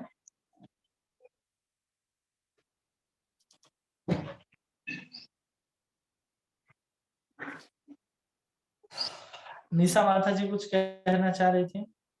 हाँ, हरे कृष्णा, दंडवत प्रणाम प्रभु जी। मैं ये कहना चाह रही थी कि आपका जो माता जी ने जो एक समरी जैसा बताया है पूरा फर्स्ट से 99 दिन तक, बहुत ही हाँ अच्छा, मतलब इससे ये मालूम होता है कि माता जी बहुत ही सिंसियर भक्त है, हमको भी उनसे कुछ सीखना पड़ेगा। और इतना अच्छा वर्णन बताया उन्होंने, मतलब जो कुछ हमारा छूट गया था वो भी उसमें आ गया माता जी के टॉपिक बोलने से। बहुत ही अच्छा प्रभु जी, आप तो मेहनत कर ही रहे हैं, पर कुछ भक्त ऐसे हैं आपके, मेरे को छोड़ के सारे भक्त वो भी सुनने की बहुत अच्छे से मेहनत कर रहे हैं, बहुत अच्छे से श्रवण कर रहे हैं ध्यान से, जो कि आपने कहा है कि भक्ति, नवविद्या भक्ति में श्रवण सबसे महत्वपूर्ण है, तो इसको पूरा साकार कर रहे हैं सारे भक्त। तो सोचो आपकी क्लास लेना सक्सेस है, अगर एक भी भक्त बन गए अच्छे से श्रवण कर रहे हैं तो आप सक्सेस हो प्रभु जी। आशीर्वाद दो कि हम भी 2023 में ऐसा कर सके, अच्छे से श्रवण। श्रवण कर और सके। और आपका एक मैं और आपका इतना अध्ययन है प्रभु जी, इतना गहन अध्ययन है आपका, मतलब ज्ञान के भंडार हो आप, और अध्ययन भी इतना अच्छा है, यानी कि पढ़ना और खुद समझना और फिर दूसरे को समझाना, ये बहुत मुश्किल होता है प्रभु जी। खुद पढ़ के हम समझ लेते हैं, लेकिन उसको एक्सप्लेन कैसे करना, आपकी शैली इतनी अच्छी है प्रभु जी कि मतलब मूर्ख से मूर्ख, मैं जैसे मूर्ख से मूर्ख लोगों के भी दिमाग में घुसता है, मतलब आप बहुत सरल तरीके से समझाते हैं, और शब्दों का चयन भी आपका बहुत ही सरल होता है जो सबके दिमाग में घुस जाए, कॉम्प्लिकेटेड नहीं होता। एक तो माधुरी कादम्बिनी, तो मुझे तो पहला बार ऐसा लगा कि इतना हाईफाई है, वो तो पता नहीं समझ में आएगा कि नहीं आएगा, लेकिन आपका बताने का तरीका बहुत सुंदर है। और प्रभुपाद जी ने जैसा कहा है कि रोज भागवत का श्रवण होना करना चाहिए, एक भी मतलब इस्कॉन में नियम है कि हर दिन भागवत कथा, मतलब 1 घंटे की प्रवचन होता है भागवत का एक श्लोक पे।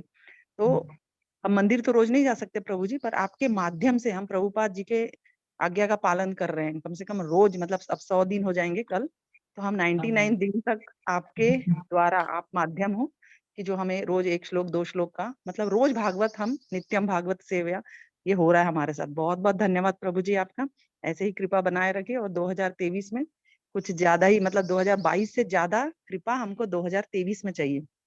तो इससे यही आशा करते हैं, और सब भक्तों को चरणों में कोटि कोटि दंडवत प्रणाम। आप सब लोगों का साथ है, इसलिए प्रभु जी ने भी, सब जन है इसलिए प्रभु जी भी ये कदम उठा सके, और आगे आप सब लोगों का सहयोग रहा तो प्रभु जी और भी बहुत सुंदर सुंदर बुक्स है, प्रभुपाद जी के ग्रंथ है, वो सब हमको श्रवण करने के लिए मिलेगा। बहुत बहुत धन्यवाद आप सबों का, और नया साल में 2023 का आप सब लोग को बहुत बहुत शुभकामनाएं, और सभी प्रार्थना करते हैं प्रभु जी के चरणों में कि हमको 2023-22 से ज्यादा भक्ति का अवसर प्रदान हो और हमारी आध्यात्मिक प्रगति हो सके प्रभु जी। धन्यवाद प्रभु जी, दंडवत प्रणाम। दंडवत प्रणाम। हरे कृष्णा प्रभु जी, दंडवत प्रणाम। हरे कृष्णा, दंडवत प्रणाम। कोटि कोटि प्रणाम प्रभु जी। कोटि कोटि प्रणाम। सबसे पहले तो मैं सुनीता मिर्धा माता जी को कोटि कोटि प्रणाम करूंगी, जिन्होंने इतने अच्छे ढंग से, मतलब जो हमारा पिछला पढ़ा हुआ था, हमारे पास माता जी आपने कुछ नहीं छोड़ा, सब कुछ बोल दिया। सच में थैंक यू, आपका बहुत बहुत धन्यवाद, आपने उसको रिपीट किया और बड़े अच्छे से किया। और प्रभु जी जो इन्होंने भजन अपने मन से आपको वो किया, प्रभु जी मैं सही बता रही हूँ, मुझे उसका मीन्स नहीं पता, मैं अच्छे से मतलब वो नहीं कर सकती, लेकिन जो इनके मन का भाव है वो महसूस कर सकती हूँ कि आपके प्रति क्या हो सकता है। उसके लिए मैं सुनीता मिर्धा माता जी को धन्यवाद करूंगी, और यही शब्द, मतलब वैसा ही भाव, वैसी ही भावना हम भी आपके प्रति रखते हैं प्रभु जी। तो आपको बहुत बहुत दंडवत प्रणाम प्रभु जी। यहाँ पे बैठे सभी भक्तों को मेरा दंडवत प्रणाम। हमारे लिए वैसे तो हर दिन ही नया साल है प्रभु जी, क्योंकि कृष्ण की लीलाएं जो हैं वो नित्य हैं। नित्य लीला का अर्थ यह हुआ कि उनकी सभी लीलाएं इतने सारे ब्रह्मांडों में से किसी एक में अभी भी चल रही है, जैसे कि सूर्य का उदय होना नित्य है।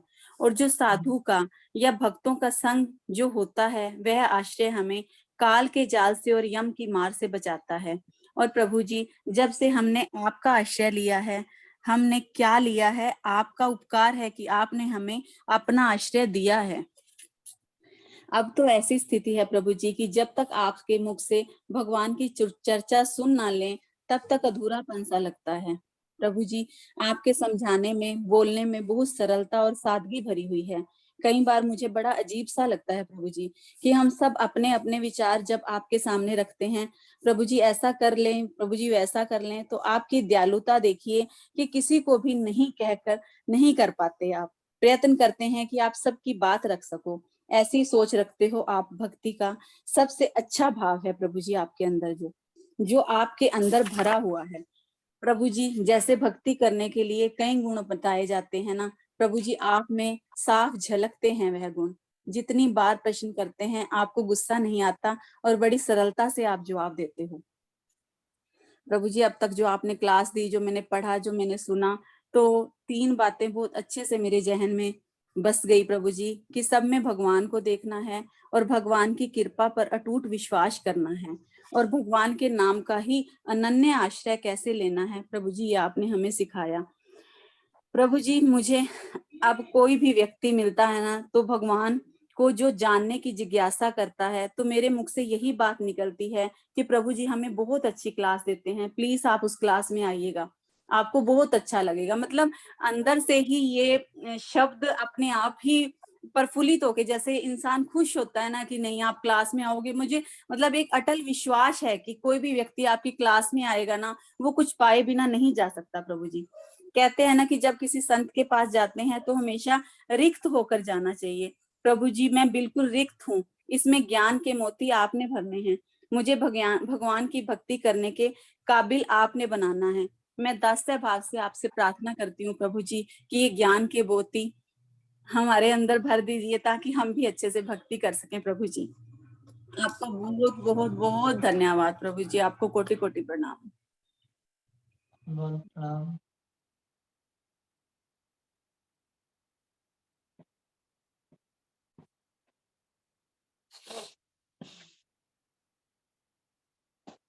और किन्हीं का कुछ कहना चाहते हैं, कुछ बताना चाहते हैं तो हरे कृष्णा, दंडवत प्रणाम प्रभु।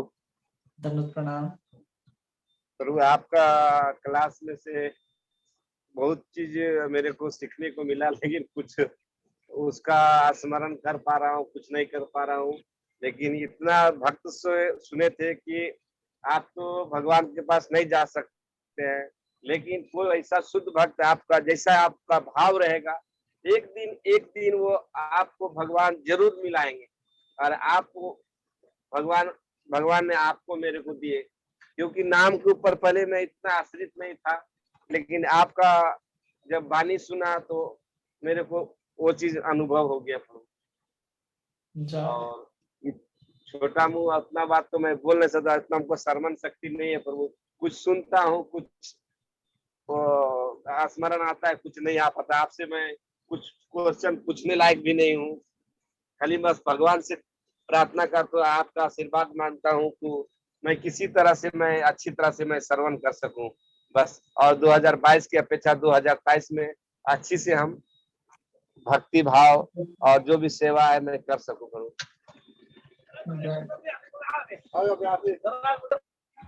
बहुत सुंदर।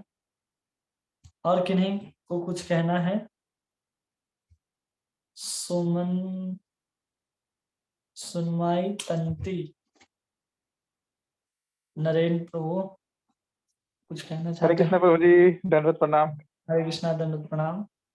हाँ प्रभु जी, मैं तो ज्यादा अच्छा से बोल भी नहीं पाता हूँ, इसलिए मैं नहीं बोलता हूँ। आपका धन्यवाद है, आपने इतना अच्छा से हम लोग को गाइड किया। अभी तो आप जैसे जैसे दिखा रहे हैं, हम लोग जानने की चेष्टा कर रहे हैं, और आगे भी आपका अगर आशीर्वाद मिला तो हम लोग आगे भी जा सकेंगे। तो सभी को मैं दंडवत करता हूँ और इतना ही कहना। धन्यवाद। नागराज प्रभु।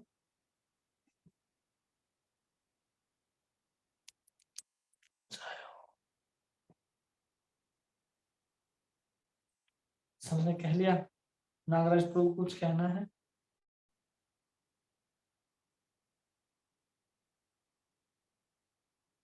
हरे कृष्ण प्रभु जी, दंडवत प्रणाम। हरे कृष्णा। प्रभु जी, मैं आपको बहुत बहुत बहुत धन्यवाद देना चाहती हूँ कि आपने हमारे लिए टाइम निकाल के 2 टाइम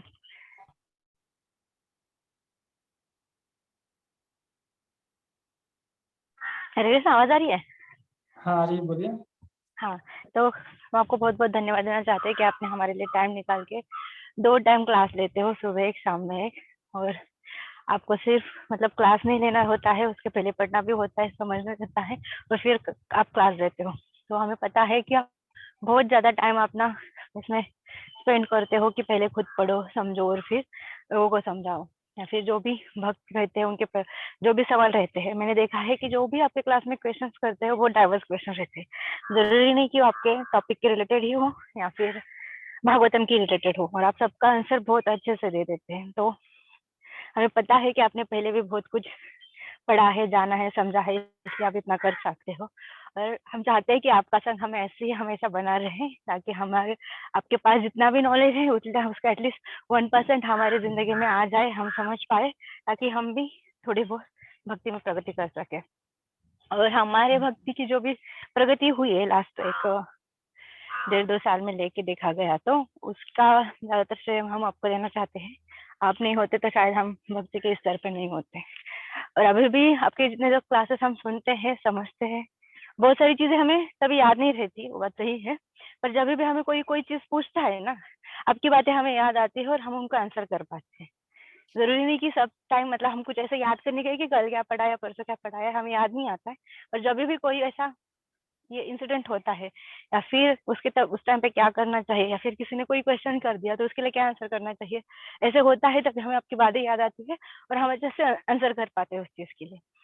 और वो तो हो गया हमारा मतलब इस चीज में, पर हमारी लाइफ में भी बहुत चेंजेस हुई है जब से आपने भागवतम स्टार्ट किया है। हमारी जपा थोड़ी बहुत अच्छे से होने लगी है पहले से। हम आशा करते हैं कि हम और भागवत सुनेंगे और हमारा और उसमें चेंजेस आते रहेगा हमारे जपा में, हमारे साधना में। और हम समझ पा रहे हैं चीजों को कि हम क्यों कर रहे हैं इतना सब कुछ, हमें जाना कहाँ पे है, हमारा रास्ता कहाँ है, वो हम माधुर्य कादम इनसे तो सीख ही रहे हैं। और भागवतम में भी बहुत सारे रोज चीजें हमें अलग अलग सीखना पड़ रहा है। जैसे नारद जी से हम सीख रहे हैं कि भक्ति कैसे किया जाता है, या फिर कहाँ से स्टार्ट हुआ जाता है। पहले हमने भगवान के अलग अलग रूप के बारे में सीखा, ये है वो है। पहले बताओ प्रभु जी, भक्ति में आने के पहले हमें नहीं पता था कि नारद जी का इतना इम्पोर्टेंस है हमारे भक्ति में या फिर वैष्णव में।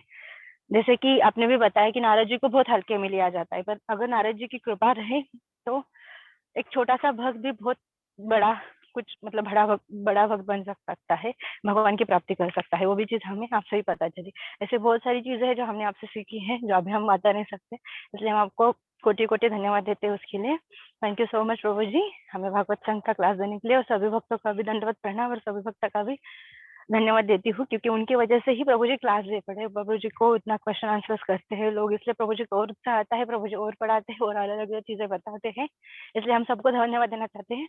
और 3 बार प्रभु जी के लिए और सभी वैष्णव के लिए हरि बोल बोलना चाहते हैं। हरि बोल, हरि बोल, हरि बोल। हरि बोल, धन्यवाद, हरि बोल, हरि बोल, हरि बोल। हरि बोल, धन्यवाद। हरि बोल, हरि बोल, हरि बोल। हरि बोल। सबने अपने अपनी बात को रखी। जैसे तनु माता जी ने कहा कि भक्त के लिए कोई नया साल नहीं होता है, हर दिन ही भक्त के लिए नया साल होता है। फिर ईसा माता जी ने बताया कि बहुत सुंदर तरीके से बताते हो, सरल तरीके से बताते हो। एक्चुअल में सरल तरीके से बताने के अंदर मेरा कोई ऐसा श्रेय नहीं जाता है, क्योंकि जिस हिसाब से उसमें समझाया ही गया है, आप ऐसा कह सकते हो कि वो हम उसको सरलता से समझ पाते हैं, इसलिए हम आपको सरलता से समझा पाते हैं। इसमें मेरा समझाने का और मेरा ये इसमें कुछ भी श्रेय नहीं जाता है। जैसे कि सुनीता माता जी बोल रही थी कि कृष्ण कृष्ण बोली, तो क्या है उसके आगे लाइन, कृष्ण कृष्ण बोली धाई तब पाछे पाछे। तो जैसे आप कह रहे हैं कि आप हमारे पीछे दौड़ रहे हैं, हम भी वैसे ही किसी के पीछे दौड़ रहे हैं कृष्ण कृष्ण बोलते हुए। हमें भी कृष्ण प्रेम चाहिए। हम सब एक ही मार्ग में, एक ही पथ के पथिक हैं और हम सबको एक साथ पहुंचना है। तो यहाँ पर ऐसा नहीं है कि कोई बड़ा है, कोई छोटा है, कोई ज्ञान दे रहा है सिर्फ और कोई ज्ञान ले रहा है। आप लोगों से भी बहुत कुछ सीखने के लिए मिलता है, बहुत कुछ समझने के लिए मिलता है कि 100 दिन, आज 99 दिन से हम लोग क्लास दे रहे हैं। इतने दिन से सबके जो प्रश्न होते हैं या फिर और भी जो बहुत सारी समस्याएं होती हैं जो आप बताते हैं, बोलते हैं, तो उससे पता चलता है, बहुत कुछ सुनने के लिए, समझने के लिए मिलता है कि आखिर चल क्या रहा है समाज में, देश में। भक्ति मार्ग में जो हम लोग किताब के ज्ञान को अर्जित करते हैं, उसके अलावा भी कितने सारे बाधाएं आती हैं, कितने सारे मुश्किलें आती हैं। सबके अलग अलग अनुभव को हम लोग सुनते हैं, पता करते हैं कि हाँ, इसने भक्ति में इस अनुभव को प्राप्त किया। तो सब कुछ हमको आपके ही द्वारा जानने के लिए, सुनने के लिए मिलता है। इसमें सिर्फ आप मेरा ही धन्यवाद दें ऐसा जरूरी नहीं है, कि मेरा भी आप सबको बहुत बहुत धन्यवाद है कि आप सुनने के लिए आते हैं और हम सुनाने के लिए बैठते हैं, इसलिए हम इतने दिन तक सुना पाए। नहीं तो कौन मोबाइल को सुनाता है। मोबाइल में तो कोई दिखाई भी नहीं देता। लेकिन जब आप लोग सुन करके फ़ोन करते हैं, प्रश्न पूछते हैं या फिर जितने तरह के जो आप लोग आर्थिक रूप से भी सहायता करते हैं, तो पता चलता है कि हम किसी अदृश्य व्यक्ति को या सिर्फ मोबाइल को कुछ नहीं सुना रहे हैं।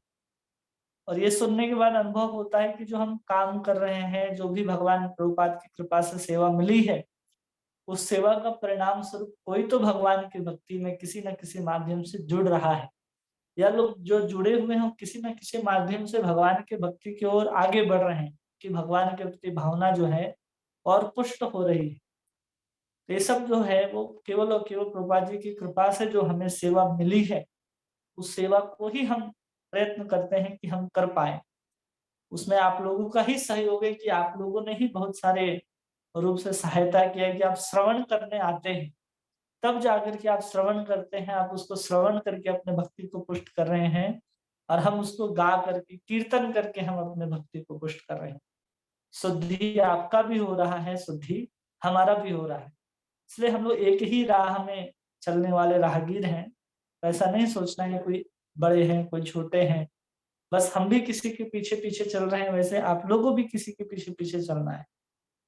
हो सकता है कोई लोग साथ में भी चल रहे हैं, हम नहीं कहते कि आप हमारे पीछे-पीछे चलिए, साथ में ही चलिए, क्योंकि हम भी जो कुछ देख रहे हैं, सुन रहे हैं, समझ रहे हैं, वही सुना रहे हैं आपको कि हाँ, ऐसा होता है, ऐसा हो रहा है, ऐसे हमें भक्ति के मार्ग में आगे चलना है। अपने तरफ से यहाँ पर कुछ भी ऐसा नहीं किया जा रहा है कि जो हम किताब से पढ़ रहे हैं, सिर्फ वही सुनाया जा रहा है। आप लोग जो प्रैक्टिकल अनुभव बताते हैं, उससे भी हम बहुत सारा चीज़ सुनते हैं और समझते हैं और सीख भी रहे हैं, जो हम आप लोगों को समझाते हैं। इसलिए आप लोगों का भी बहुत-बहुत धन्यवाद है कि हर दिन कथा जो है, उसके माध्यम से हम लोग का प्रत्येक दिन नया साल ही होता है। ये केवल एक कैलेंडर बदल जाने से नया साल नहीं होता। भक्त का तो प्रत्येक क्षण, प्रत्येक दिन जो है, नया साल की जगह तरह उत्सव ही होता है। भक्त मंदिर में हमेशा नाचता, कूदता, खेलता ही रहता है। वो कभी भी अप्रसन्न नहीं रहता, क्योंकि भगवान की कृपा के आश्रय में रहता है। जिस दिन हम भगवान की कृपा का आश्रय के कृपा का अनुभूति नहीं कर पाए, भागवत श्रवण नहीं, तो समझना चाहिए कि आज हम लोगों का नया साल नहीं आया है, क्योंकि हम लोगों ने उस तरह से उस पर्व को, उस उत्सव को, उस त्योहार को हम लोगों ने नहीं बनाया, हम लोगों ने कृष्ण का नाम नहीं लिया। तो बहुत अच्छा बात था वो, जो बहुत प्रसन्न हुआ सुन करके कि हाँ, ये बात बहुत सही कही गई।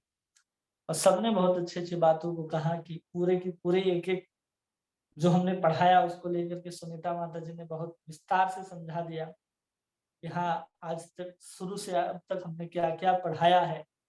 उन्होंने स्मरण दिलाया कि हाँ, ये पढ़ाया गया है। फिर क्लास देने के बाद बहुत सारी ऐसी बातें हैं जो खुद स्मरण में नहीं रहती कि हमने क्या बताया है या क्या पढ़ाया है। ऐसा भी होता है, लेकिन उनकी माताजी की कृपा से वो हमने समझ लिया। विनोद प्रभु जी वहाँ उतने दूर में रहते हैं, सब काम में लगे रहते हैं, फिर भी इतने दिन से लगातार प्रत्येक दिन सुबह क्लास हो, दोपहर में हो या शाम में हो, वो उपस्थित होकर के सब कथा को सुनते हैं, समझते हैं और उसको फिर अपने जीवन में उतारने का भी प्रयास करते हैं। तो ऐसे सभी प्रभु जी लोग जो हैं, माता जी लोग हैं, सब यही प्रयास में लगे हुए हैं। और आप ही को देख करके, सुन करके हाँ, प्रेरणा मिलता है कि देखो कि जब भी क्लास होता है, सब उसी दृढ़ता के साथ आ जाते हैं। ये नहीं बोलते कि प्रभु जी ये क्लास का टाइमिंग नहीं है या हम नहीं आ पाएँगे। प्रत्येक दिन जैसे हम आ रहे हैं, आप लोग सुनने के लिए आते हैं, उसी तरह हम सुनाने के लिए भी पहुँचते हैं, तो लोग उपस्थित रहते हैं। ये बहुत बड़ी प्रसन्नता की बात है। कभी हम देर-सवेर भी आते हैं कि चलो 7:30 बजे कहे, पौने 8 बजे भी क्लास शुरू हो रही है। आज हमने 11 बजे कहा था और क्लास 11:30 बजे शुरू हो रहा है। ऐसे बहुत सारे चीज़ें होते रहते हैं, उसके बाद भी आप उसी ये के साथ, उसी उत्साह के साथ लगे रहते हैं कि नहीं, आएँगे और सुनाएँगे, हम सुनेंगे, सुनना चाहते हैं। वो सुनने की जो जिज्ञासा है, वही आपको वास्तव में तृप्त करती है। जैसे भूख लगे हुए व्यक्ति को भोजन में स्वाद कब आता है? जब भूख लगा हो। तो जो आप सुन रहे हो, इसमें आपके अंदर सुनने की प्यास है। इसलिए आपको जो हम जो भी कुछ कह देते हैं टूटा-फूटा शब्द में, उसको सुन कर के आपको आनंद आता है कि हाँ, हो रहा है, सुन रहे हैं, कथा को सुन रहे हैं। तो सब आपके अंदर का ही गुण है, जो आप मेरे को ये करके कह रहे हैं, वो सब आपके अंदर के गुण ही हैं जो आपने अपने अपने शब्दों में कहे हैं। आप सभी को फिर से हम धन्यवाद देते हैं कि इस तरह से बनाए रखा आप लोगों ने, और उम्मीद करते हैं आगे 2023 में भी हम लोग नए नए कोर्सेज को लेकर के आए, नए नए तरीके से हम लोग चीजों को समझे, भगवान के प्रसन्नता के लिए और लोगों को जोड़े, लोगों को और जन जन को कृष्ण भावना भावित में लाए।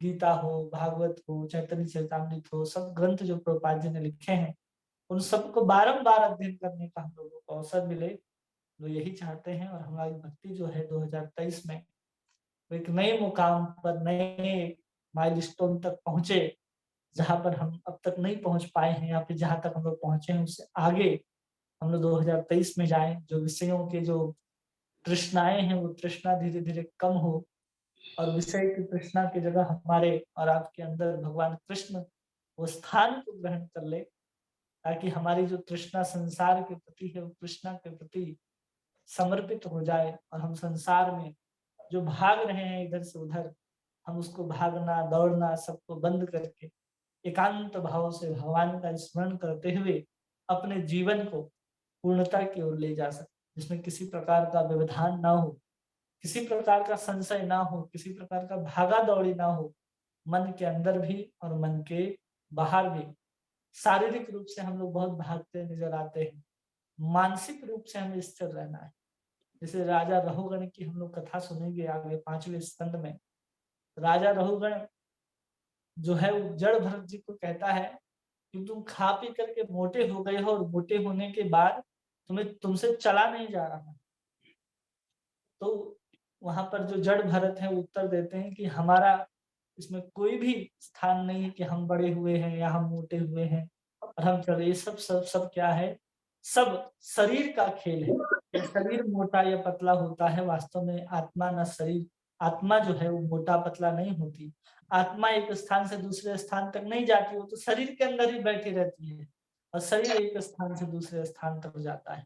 वैसे शरीर ही हम लोगों का, जैसे जड़ भरत को लगा दिया गया था कहार के रूप में राजा रहुगण के, वैसे ही हम लोगों को भी लगा दिया जाए तो हम लोग ऐसा ना सोचे कि अरे हम तो संसार के कार्य को कर रहे हैं। वास्तव में हम आत्म अवस्था में स्थित हो जाएं और भगवान को आत्मा से, अपने मन से, अपने बुद्धि से प्रेम कर सके। क्योंकि जो प्रेम तत्व है, जिस प्रेम के ही वशीभूत भगवान होते हैं, क्रिया के वशीभूत भगवान नहीं होते। क्रिया की तत्परता को देखते हैं, तत्परता कहाँ से आती है, हमारे हृदय के अंदर से ही आती है। किसी चीज को कितना हम तत्परता के साथ करते हैं, तो यही तत्परता जो है हमारी भगवान की प्रति दिखाई दे, भगवान को भी दिखाई दे कि हाँ, भक्त जो है मुझे पाने का प्रयास कितना करता है, उसको हम भगवान को दिखा सके सेवा के माध्यम से कि हाँ, हम इतना सेवा करते हैं आपके लिए, जिसके माध्यम से हम कृष्ण को प्रसन्न कर सके, अपने परंपरा को प्रसन्न कर सके, आचार्य को प्रसन्न कर सके, अपने गुरुजनों को प्रसन्न कर सके, जिनकी कृपा से ही हमको भगवान मिलने वाले हैं। स्वयं हम भगवान को प्रसन्न कर भी नहीं सकते और प्राप्त भी नहीं कर सकते। हमें अपनी परंपरा को ही प्रसन्न करना है। परंपरा है जिसमें हमें लोगों को कृष्ण भावना भावित बनाना है, लोगों को प्रचारित करना है, तो हम उसमें लग जाएं तो अपने आप हमारी परंपरा जो है प्रसन्न हो जाएगी। अगर आप प्रचार नहीं करते, जो भी प्रचार करते हैं आप उसकी सहायता करें, तो वो प्रचार करेगा जिससे भगवान ही प्रसन्न होंगे, और आपने उसके प्रचार में सहायता किया है तो भगवान आपसे भी प्रसन्न हो जाएंगे। इसलिए प्रयास करना चाहिए। प्रचार अगर हम खुद ना करें तो कम से कम ऐसे व्यक्ति की सहायता करें जो प्रचार करता हो। जैसे कई बार हम लोग बुक डिस्ट्रीब्यूशन में जाते हैं तो कहते हैं कि आप 5 गीता या 10 गीता अगर स्पॉन्सर करना चाहते हैं, हम कहते हैं, तो जो सामने वाला गीता लेता है वो स्कूल में डोनेट करने के लिए कुछ गीता स्पॉन्सर कर देता है। इस तरह की बहुत सारे चीजों को कर देता है, तो सारी की सारी स्वीकृति उसको भी जाती है कि उसके माध्यम से कोई भक्त बन रहा है। चाहे भक्त बनाने वाला कोई भी हो, उसमें सहायता हम करते हैं। उसी रूप से अगर कोई शुद्ध भक्ति का प्रचार कर रहा है, चाहे दुनिया में कहीं भी कोई भी हो, हमें उसे पूर्ण रूप से सहायता देनी चाहिए, जो प्रभुपाद जी भी समझाते हैं, सिखाते हैं। हम लोग भी सहायता कर रहे हैं कि हम लोग भी कहीं ना कहीं गुरुकुल खोलना चाहते हैं, कहीं गौशालाएं खोलना चाहते हैं, कहीं जो हम पढ़ा रहे हैं, सिखा रहे हैं, उसका एक प्रॉपर इंस्टीट्यूट हो एक जगह दुनिया में, कहीं भी भारत के वृंदावन में ही हो, तो जहां हम एक एक चीज को पढ़ा सकें, समझा सकें। जो हम अभी पढ़ रहे हैं ऑनलाइन, आप लोगों को या सबको अवसर मिले कि हम ऑफलाइन वहाँ पर जाकर के पढ़ सकते हैं, जहाँ पर बहुत तरह-तरह की जो फीस है वो नहीं लिए जाते, बहुत मिनिमम फीस में आपको रहने, खाने और पढ़ने की सुविधा उपलब्ध हो। वहाँ कुछ बच्चे भी पढ़ते हों, गौशालाएँ भी हों, तो बहुत ऐसी जिज्ञासा रहती है अपने अंदर कि हम ऐसा कुछ करना चाहते हैं। तो सब में आपकी सहायता भी बहुत अपेक्षित है कि अगर आप सहायता देंगे तो कहीं न कहीं एक ऐसा स्थान, एक ऐसा स्थल निर्माण हो सकेगा जहाँ इस शुद्ध भक्ति का प्रचार जो है शुद्ध तरीके से हम लोग वहाँ पर कर पाएँगे। जिसमें आप सबकी भी बहुत-बहुत सहायता लगेगी और बहुत सारी आप लोगों की भी मेहनत लगेगी, तब जाकर के वो सफल होगा। तो उसकी भी हम आशा करते हैं कि आप लोग धीरे-धीरे उस चीज़ को समझेंगे और धीरे-धीरे करते जाएँगे। तो सब कुछ भगवान के प्रभुपाद की प्रसन्नता के लिए हम लोग स्थल का, एक स्थान का निर्माण हम लोग कर पाएँगे। यदि कोई प्रश्न है इसके संबंधित जो हमने अभी कहा या आप कुछ कहना चाहते हैं, कह सकते हैं। हरे कृष्ण प्रभु जी, हमें और 2-3 चीज़ें मिस हुई थी, याद आई क्लास के बीच में। तो हम चाहते हैं कि मतलब आपने कहा वैसे ही, जैसे हर दिन मतलब सुबह होती है, हम आपका क्लास सुनते हैं ना, जिस दिन क्लास नहीं होता है तो हमें लगता है कि नहीं, आज हमारा दिन अच्छे से नहीं स्टार्ट हुआ है। तो हर दिन हमारे लिए अच्छा और नया ही स्टार्ट होता है आपकी कृपा से। हम चाहते हैं आपकी कृपा ऐसी ही बनी रहे और आप रेगुलर हमारा रोज़ क्लास ले लीजिए सुबह, तो हमें अच्छा लगेगा सुन के। और कल एकादशी भी है, अगर हमारा 100th क्लास भी कंप्लीट हो रहा है, तो वो भी एक बहुत अच्छी बात है। ठीक और है। तीसरा हम ये बोल प्रभु जी, अ, आज हमें प्लीज मन से आप सभी भक्तों को आशीर्वाद दीजिएगा प्रभु जी। आज हमें आपके आशीर्वाद से हमने अपना चलो ये हरे कृष्णा प्रभु जी, दंडवत प्रणाम। दंडवत प्रणाम। प्रभु जी आवाज आ रही है मेरी? हाँ, आ रही है। प्रभु जी आज हमें आशीर्वाद दीजिए आप सभी से, और सबका नाम ले लेके दीजिएगा। नाम ले लेके हाँ जी, हाँ जी, आज हमें आशीर्वाद चाहिए। जो दुनिया के हिसाब से बना हुआ है ना, हमें रीति रिवाज, उसके हिसाब से नए साल में जो हम शुरुआत करने जा रहे हैं, जो डिजिट चेंज हुआ है, उसके हिसाब से आप हमें आशीर्वाद दीजिए कि हमें भक्ति मिले। हरे कृष्णा, दंडवत प्रणाम प्रभु जी। आशीर्वाद देने से पहले मैं एक शब्द बोलना चाहती हूँ आपके लिए। हाँ, माता जी। प्रभु जी, आपने जैसे बोले ना कि सब भक्त लोग तैयार रहते हैं, मैं टाइम मेरा आगे पीछे होता है फिर भी सब उत्साहित रहते हैं।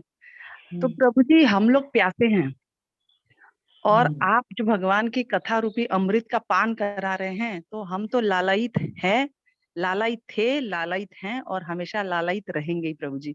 सिर्फ आप बहुत जितना भी आपका जो भी समय मिलता है, हम लोग हमेशा ही खड़े हैं प्रभु जी सुनने के लिए आपको। तो आप उसकी चिंता मत कीजिए, निश्चित रहिए, आपका जो शेड्यूल बनता है आप उस हिसाब से हमारा कीजिए, हम लोग एनी टाइम तैयार है। हमेशा हमको लालायित रहना, ये भावना हमारे में हमेशा रहनी चाहिए उत्साह की, कि हम आपके मुख से श्रवण कर सके भगवान की लीलाओं का वर्णन, कथा रूपी अमृत जो आप पिला रहे हैं हमको, और हम लपकने के लिए तैयार है प्रभु जी। हरे कृष्णा, दंडवत प्रणाम प्रभु जी। दंडवत प्रणाम। प्रभु जी, हम और ये भी चाहते हैं कि जो सभी भक्त है भगवत संघ के, उन सभी की मीटिंग हो जाए, मिले। हम जो यात्रा का प्लान आपने किया था वो बहुत अच्छा था, हम चाहते हैं कि वो फिर से हो जाए और कभी ना कभी हम मिले। और दूसरी बात, अगर तब तक शायद हो सकता है 1 महीना 15 दिन के बाद का प्लान हो, हम चाहते हैं कि एटलीस्ट जो भक्त आते हैं क्लास में वो अपना वीडियो ऑन रख के कोई ऑनलाइन मीटिंग या ऐसे भी हो जाए सब भक्त के साथ, तो भी बहुत अच्छा होगा। तो अगर आप डिसाइड करके सब भक्त लोग एक बार कर सकते हैं, शायद कल भी कर सकते हैं, हम कल एकादशी है, हमारा 100 क्लास कंप्लीट हो रहा है, तो देखो मतलब वो अच्छा रहेगा सब भक्त से मिलने के लिए, जिनको हम सिर्फ सुनते आ रहे हैं, जुड़े हैं एक माध्यम से, उनको भी अगर हम उनका भी संग मिल जाए, तो कहते हैं वैष्णव संग मिलना भी बहुत हमारे भक्ति को आगे लेके जाएगा। तो अगर वो भी पॉसिबल है तो वो भी हम कर सकते हैं। हरि बोल। एकादशी के दिन ना रख के अगर कुछ दूसरा दिन रखेंगे तो ज्यादा अच्छा है प्रभु जी। हाँ, वो भी ठीक है, मतलब जब भी जहाँ पे भी जैसे जिसको comfortable मंगलवार को भी रख सकते हैं आप, सोमवार की एकादशी, और वो नाइट का समय ही रखिएगा, शाम का जो। हाँ जी, हाँ जी, मैं भी यही कह रही थी, नाइट का समय रखना। हाँ, तो वो ज्यादा अच्छा है, क्योंकि चर्चा में टाइम लग भी जाएगा ज्यादा, तो कुछ फर्क नहीं पड़ेगा। जी मतलब सब भक्त एटलीस्ट मिल तो सकेंगे, एक दूसरे को जान सकेंगे कि कौन है, कहाँ से है, क्या करते हैं। बहुत सारे भक्त का सिर्फ हम नाम पढ़ते हैं यहाँ पे, जैसे लिस्ट में आते हैं, इतना पता रहता है कि ये माता जी ज्वाइन हो रही है, प्रभु जी ज्वाइन हो रहे हैं, पर वो कहाँ से है, क्या करते हैं, कोई आइडिया नहीं होता है। मतलब एक साथ रह के भी अलग रहने जैसे हो जाता है वो, हम जब क्लास में होते हैं तभी। जी, अगर एक माता जी दूसरे को के जान बात पे हम सहमत है, हरि बोल। अगर हम एक दूसरे को जान पाएंगे तो और अच्छे से हम शायद संग कर पाएंगे एक दूसरे का, बहुत शायद अच्छा ऐसा सुने हमारा सुना, कहना है। बहुत शायद अच्छा विचार रखा शायद आपने ना। सुनेंगे एक दूसरे के बारे में, तो फिर जल्दी मिलने के लिए आतुर हो उठेंगे, नहीं? जी वो भी। अच्छा है, अच्छी अच्छी मतलब जी प्लानिंग आपके बारे में भी हमने सुना है बहुत कुछ प्रभु जी से ही, तो हमसे आपसे तो मिलने के हमारे रहेगा, और हम भी महाराष्ट्र से ही है माता जी वैसे। अब तो मुझे डर लग रहा है क्या सुने पता नहीं। नहीं अच्छी बात है सुननी। बोल रहे थे माता जी बहुत अच्छी, मतलब बताते रहते प्रभु जी आपके आप बारे में। नागपुर से हैं? हरे कृष्णा आपका नाम इसमें डाल के रखे हैं आप। नागपुर से कहाँ से आप, मतलब मैं कहाँ? नागपुर से नहीं हूँ, मैं पुणे से हूँ माता जी। अच्छा, पुणे से हैं। अच्छा, जी। ठीक है, मंगलवार को कर लेते हैं प्रभु जी फिर। हाँ मतलब सबसे पूछ के देखो, टाइम भी फिक्स करे। माधुर्य कादम्बिनी का प्रभु जी क्लास बहुत लेट होता है, तो उसके पहले करे तो अच्छा है। बहुत सारे मतलब उस टाइम पे पता माता नहीं, जी मतलब रात को कंफर्टेबल नाइट नहीं वाली होगा। क्लास नहीं रख लीजिए प्लीज, ज्यादा बेटर है। मॉर्निंग में ना एडजस्टमेंट हो नहीं नहीं शाम को ही पाता। रखेंगे माता जी, पर हाँ। क्लास के बाद में नहीं, क्योंकि क्लास हाँ, के बाद 7 में, बजे के बाद आप जब भी रख लीजिए, कोई दिक्कत हाँ नहीं 7 के बाद है हम ना। रख सकते हैं कोई भी एक दिन। नहीं तो प्रभु जी उस दिन क्लास 1 घंटा पहले ले लेंगे और फिर अपना ये रहेगा, ठीक हाँ है वो ना? भी पॉसिबल उस है। दिन क्लास पहले ले लेंगे, उसके बाद फिर चर्चा है अपना, जो जो भी है अपना ऑनलाइन ये हाँ रहेगा। ठीक है ना प्रभु जी, पहले क्लास ले लीजिएगा जो भी टाइम है आपका, उससे पहले, ठीक और है। फिर हम लोग बैठ के करेंगे। तो आज सबके घर में क्या क्या तैयारी है, कौन कौन क्या क्या कर रहा है आज? मैंने तो वीडियो शेयर किया प्रभु जी, हमारा मिडनाइट कीर्तन था पूरा ग्रुप का, तो मैंने वाह वीडियो भी डाला है, क्योंकि हमने 2022 का मतलब माता कीर्तन से जी अगर अलविदा किया। रिकॉर्डिंग और लाइव बंद कर दिया तो ठीक हो जाएगा। कीर्तन से हमने 2022 को विदा किया और कीर्तन से हमने इनका स्वागत किया 23 का। 2023 का मिडनाइट कीर्तन रखा था 10 से 2। 10 से 2। हाँ वाह पूरा बहुत ये था, और बहुत सुंदर, हमारे हरे पूरे 50 कृष्णा लोग हमारे ग्रुप के लोग। हाँ बोलिए प्रभु जी। हरे कृष्णा माता जी, प्रभु लोग सभी लोग को, वैष्णव को दंडवत प्रणाम।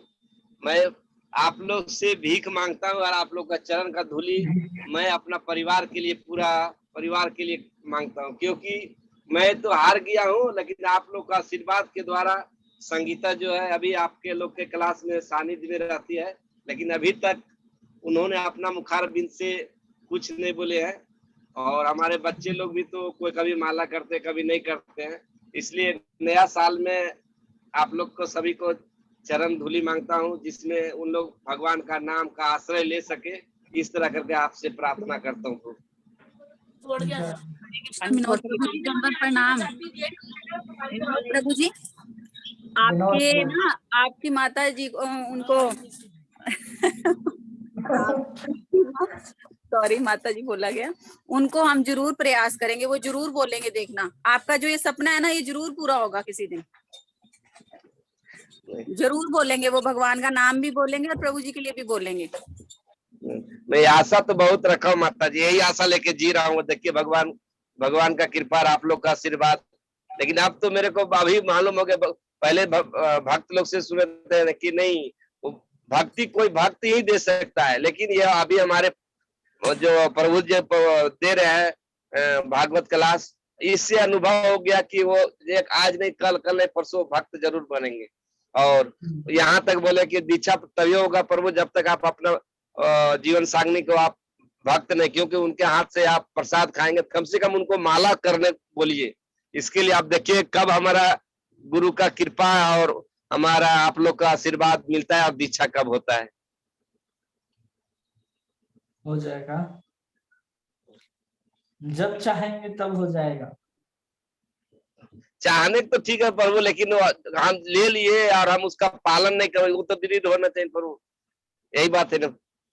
हमें कुछ कमी है, बहुत कमी है, लेकिन आपके द्वारा हमको बहुत कुछ उत्साहित आप हो रहे, जैसे माता जी बोली ना, हम लोग उत्साह रहते हैं, यही उत्साह अब जाग रहा है। वही उत्साह को लेकिन अपने अभी अंदर बनाए रखिए। अभी भी देखिए प्रभु कैसा सौभाग्य प्रभु, ड्यूटी में रह करके थोड़ा सुनता का थोड़ा नहीं सुनता हूँ, थोड़ा सुनता तो वैसा हो जाता है। यहाँ ऐसा जगह में है, मोबाइल देख लेने के बाद वो क्लाइंट वाला मोबाइल भी ले लेता है। हाँ देखिए प्रभु हम लोग कैसा जगह में है, ये मैं भी ये पूरा पहाड़ी है, खाली पहाड़ है, कुछ भी नहीं है। देख रहे हैं पूरा, यही हम लोग का काम चल रहा है सब। बढ़िया है। बस आप कृपा बनाइए ना प्रभु, और हमारे बच्चे को ऊपर, हमारे पूरा फैमिली को ऊपर, सब भगवान का नाम ले, कुछ नहीं ले, भगवान का नाम लेना लेते चाहे मेरा सार्थक हो गया प्रभु। वही तो है, केवल नाम ही निकल जाए मुख से, बस जीवन सार्थक है। हरे कृष्णा, भक्ति करने के लिए ऐसी जगह चाहिए प्रभु जी। ध्रुव महाराज ने भी ऐसी जगह में भक्ति किया था, आपको तो मिल गया बहुत जल्दी अवसर। हरे कृष्ण, बहुत सुंदर है।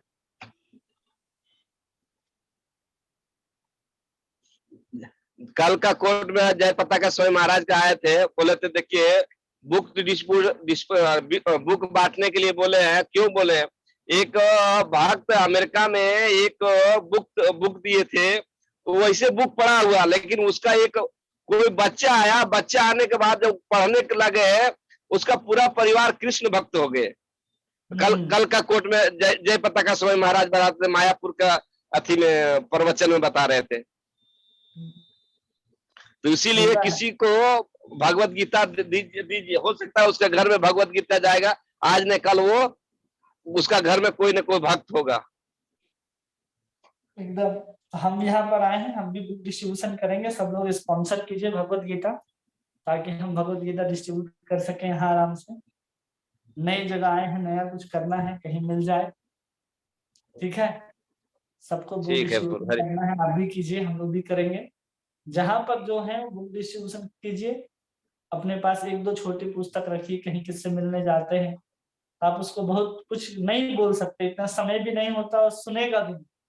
इससे अच्छा है कि आप उसको हाथ में दे दीजिए कोई छोटा पुस्तक, कोई प्रसाद के साथ, प्रसाद से उसकी सुकृति बढ़ जाएगी, और फिर ग्रंथ अगर पढ़ेगा तो प्रभुपाद जी कहते हैं कि अगर कोई एक बार मेरा कोई भी पुस्तक पढ़ लेता है तो निश्चित रूप से वो कृष्ण का भक्त बनेगा ही बनेगा। प्रभुपाद जी कहते हैं छोटा से छोटा भी पुस्तक बोलना पढ़ ले तो भक्त हो जाएगा।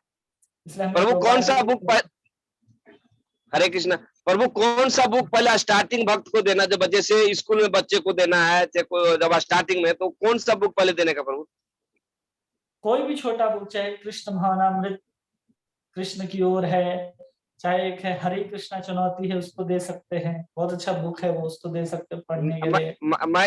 मैं ये चॉइस रखा था पर वो कृष्ण की ओर, हमारे पास वो बुक है, थोड़ा पढ़ा है तो मेरे को वो चॉइस हुआ कि नया बच्चे लोग स्कूल में जो पढ़ रहे हैं 6 क्लास 5 क्लास में, उनको देने की इच्छा था वो। उससे भी छोटा एक बुक है कृष्ण भावनामृत एक अनुपम उपहार, मैचलेस गिफ्ट बुक का नाम है। इंग्लिश में उसको बोलते हैं मैचलेस गिफ्ट, और हिंदी में बोलते हैं कृष्ण भावनामृत एक अनुपम उपहार। उस किताब को भी दे सकते हैं, प्रभुपाद जी की बहुत अच्छी पुस्तक है, छोटी पुस्तक, कृष्ण भावनामृत। ओके प्रभु,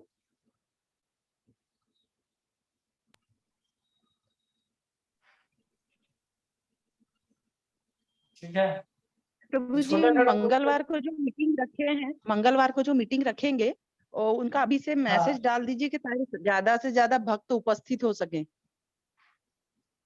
ठीक है, तो आज शाम को क्लास नहीं होगा ना प्रभु? आज शाम में नहीं, आज संडे है। ओके प्रभु, ठीक है। और किन्हीं को कुछ कहना है?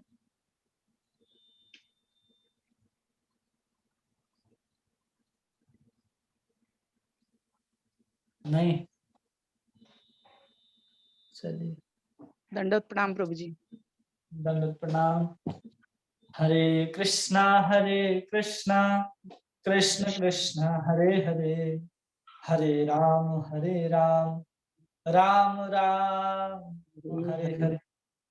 वाञ्छाकल्पतरुभ्यश्च कृपा सिन्धुभ्येव च पतितानां पावनेभ्यो वैष्णवेभ्यो नमो अनंत कोटि वैष्णव वृंद की जय। नामाचार्य श्री हरिदास ठाकुर की जय। महामंत्र की जय। श्री श्री गौर भगवान की जय। मायापुर धाम की जय। राधा माधव वृंद की जय। श्री श्री राधा रमन लाल की जय। वृंदावन धाम की जय। ग्रंथराज श्रीमद् भागवत महापुराण की जय। श्रील प्रभुपाद की जय। निताई गौर प्रेमानंदे हरि हरि हरि। हरि बोल। हिज ग्रेस बलभद्र प्रभु जी की जय। जय। आप सब भक्तवृंद की भी बहुत बहुत जय। सबकी कृपा सबका आशीर्वाद बना रहे कि हम ऐसे ही प्यार करते रहे। हरे कृष्णा प्रभु जी, दंडवत प्रणाम। दंड प्रणाम प्रभु जी। हरे कृष्णा। हरे कृष्णा हरे कृष्णा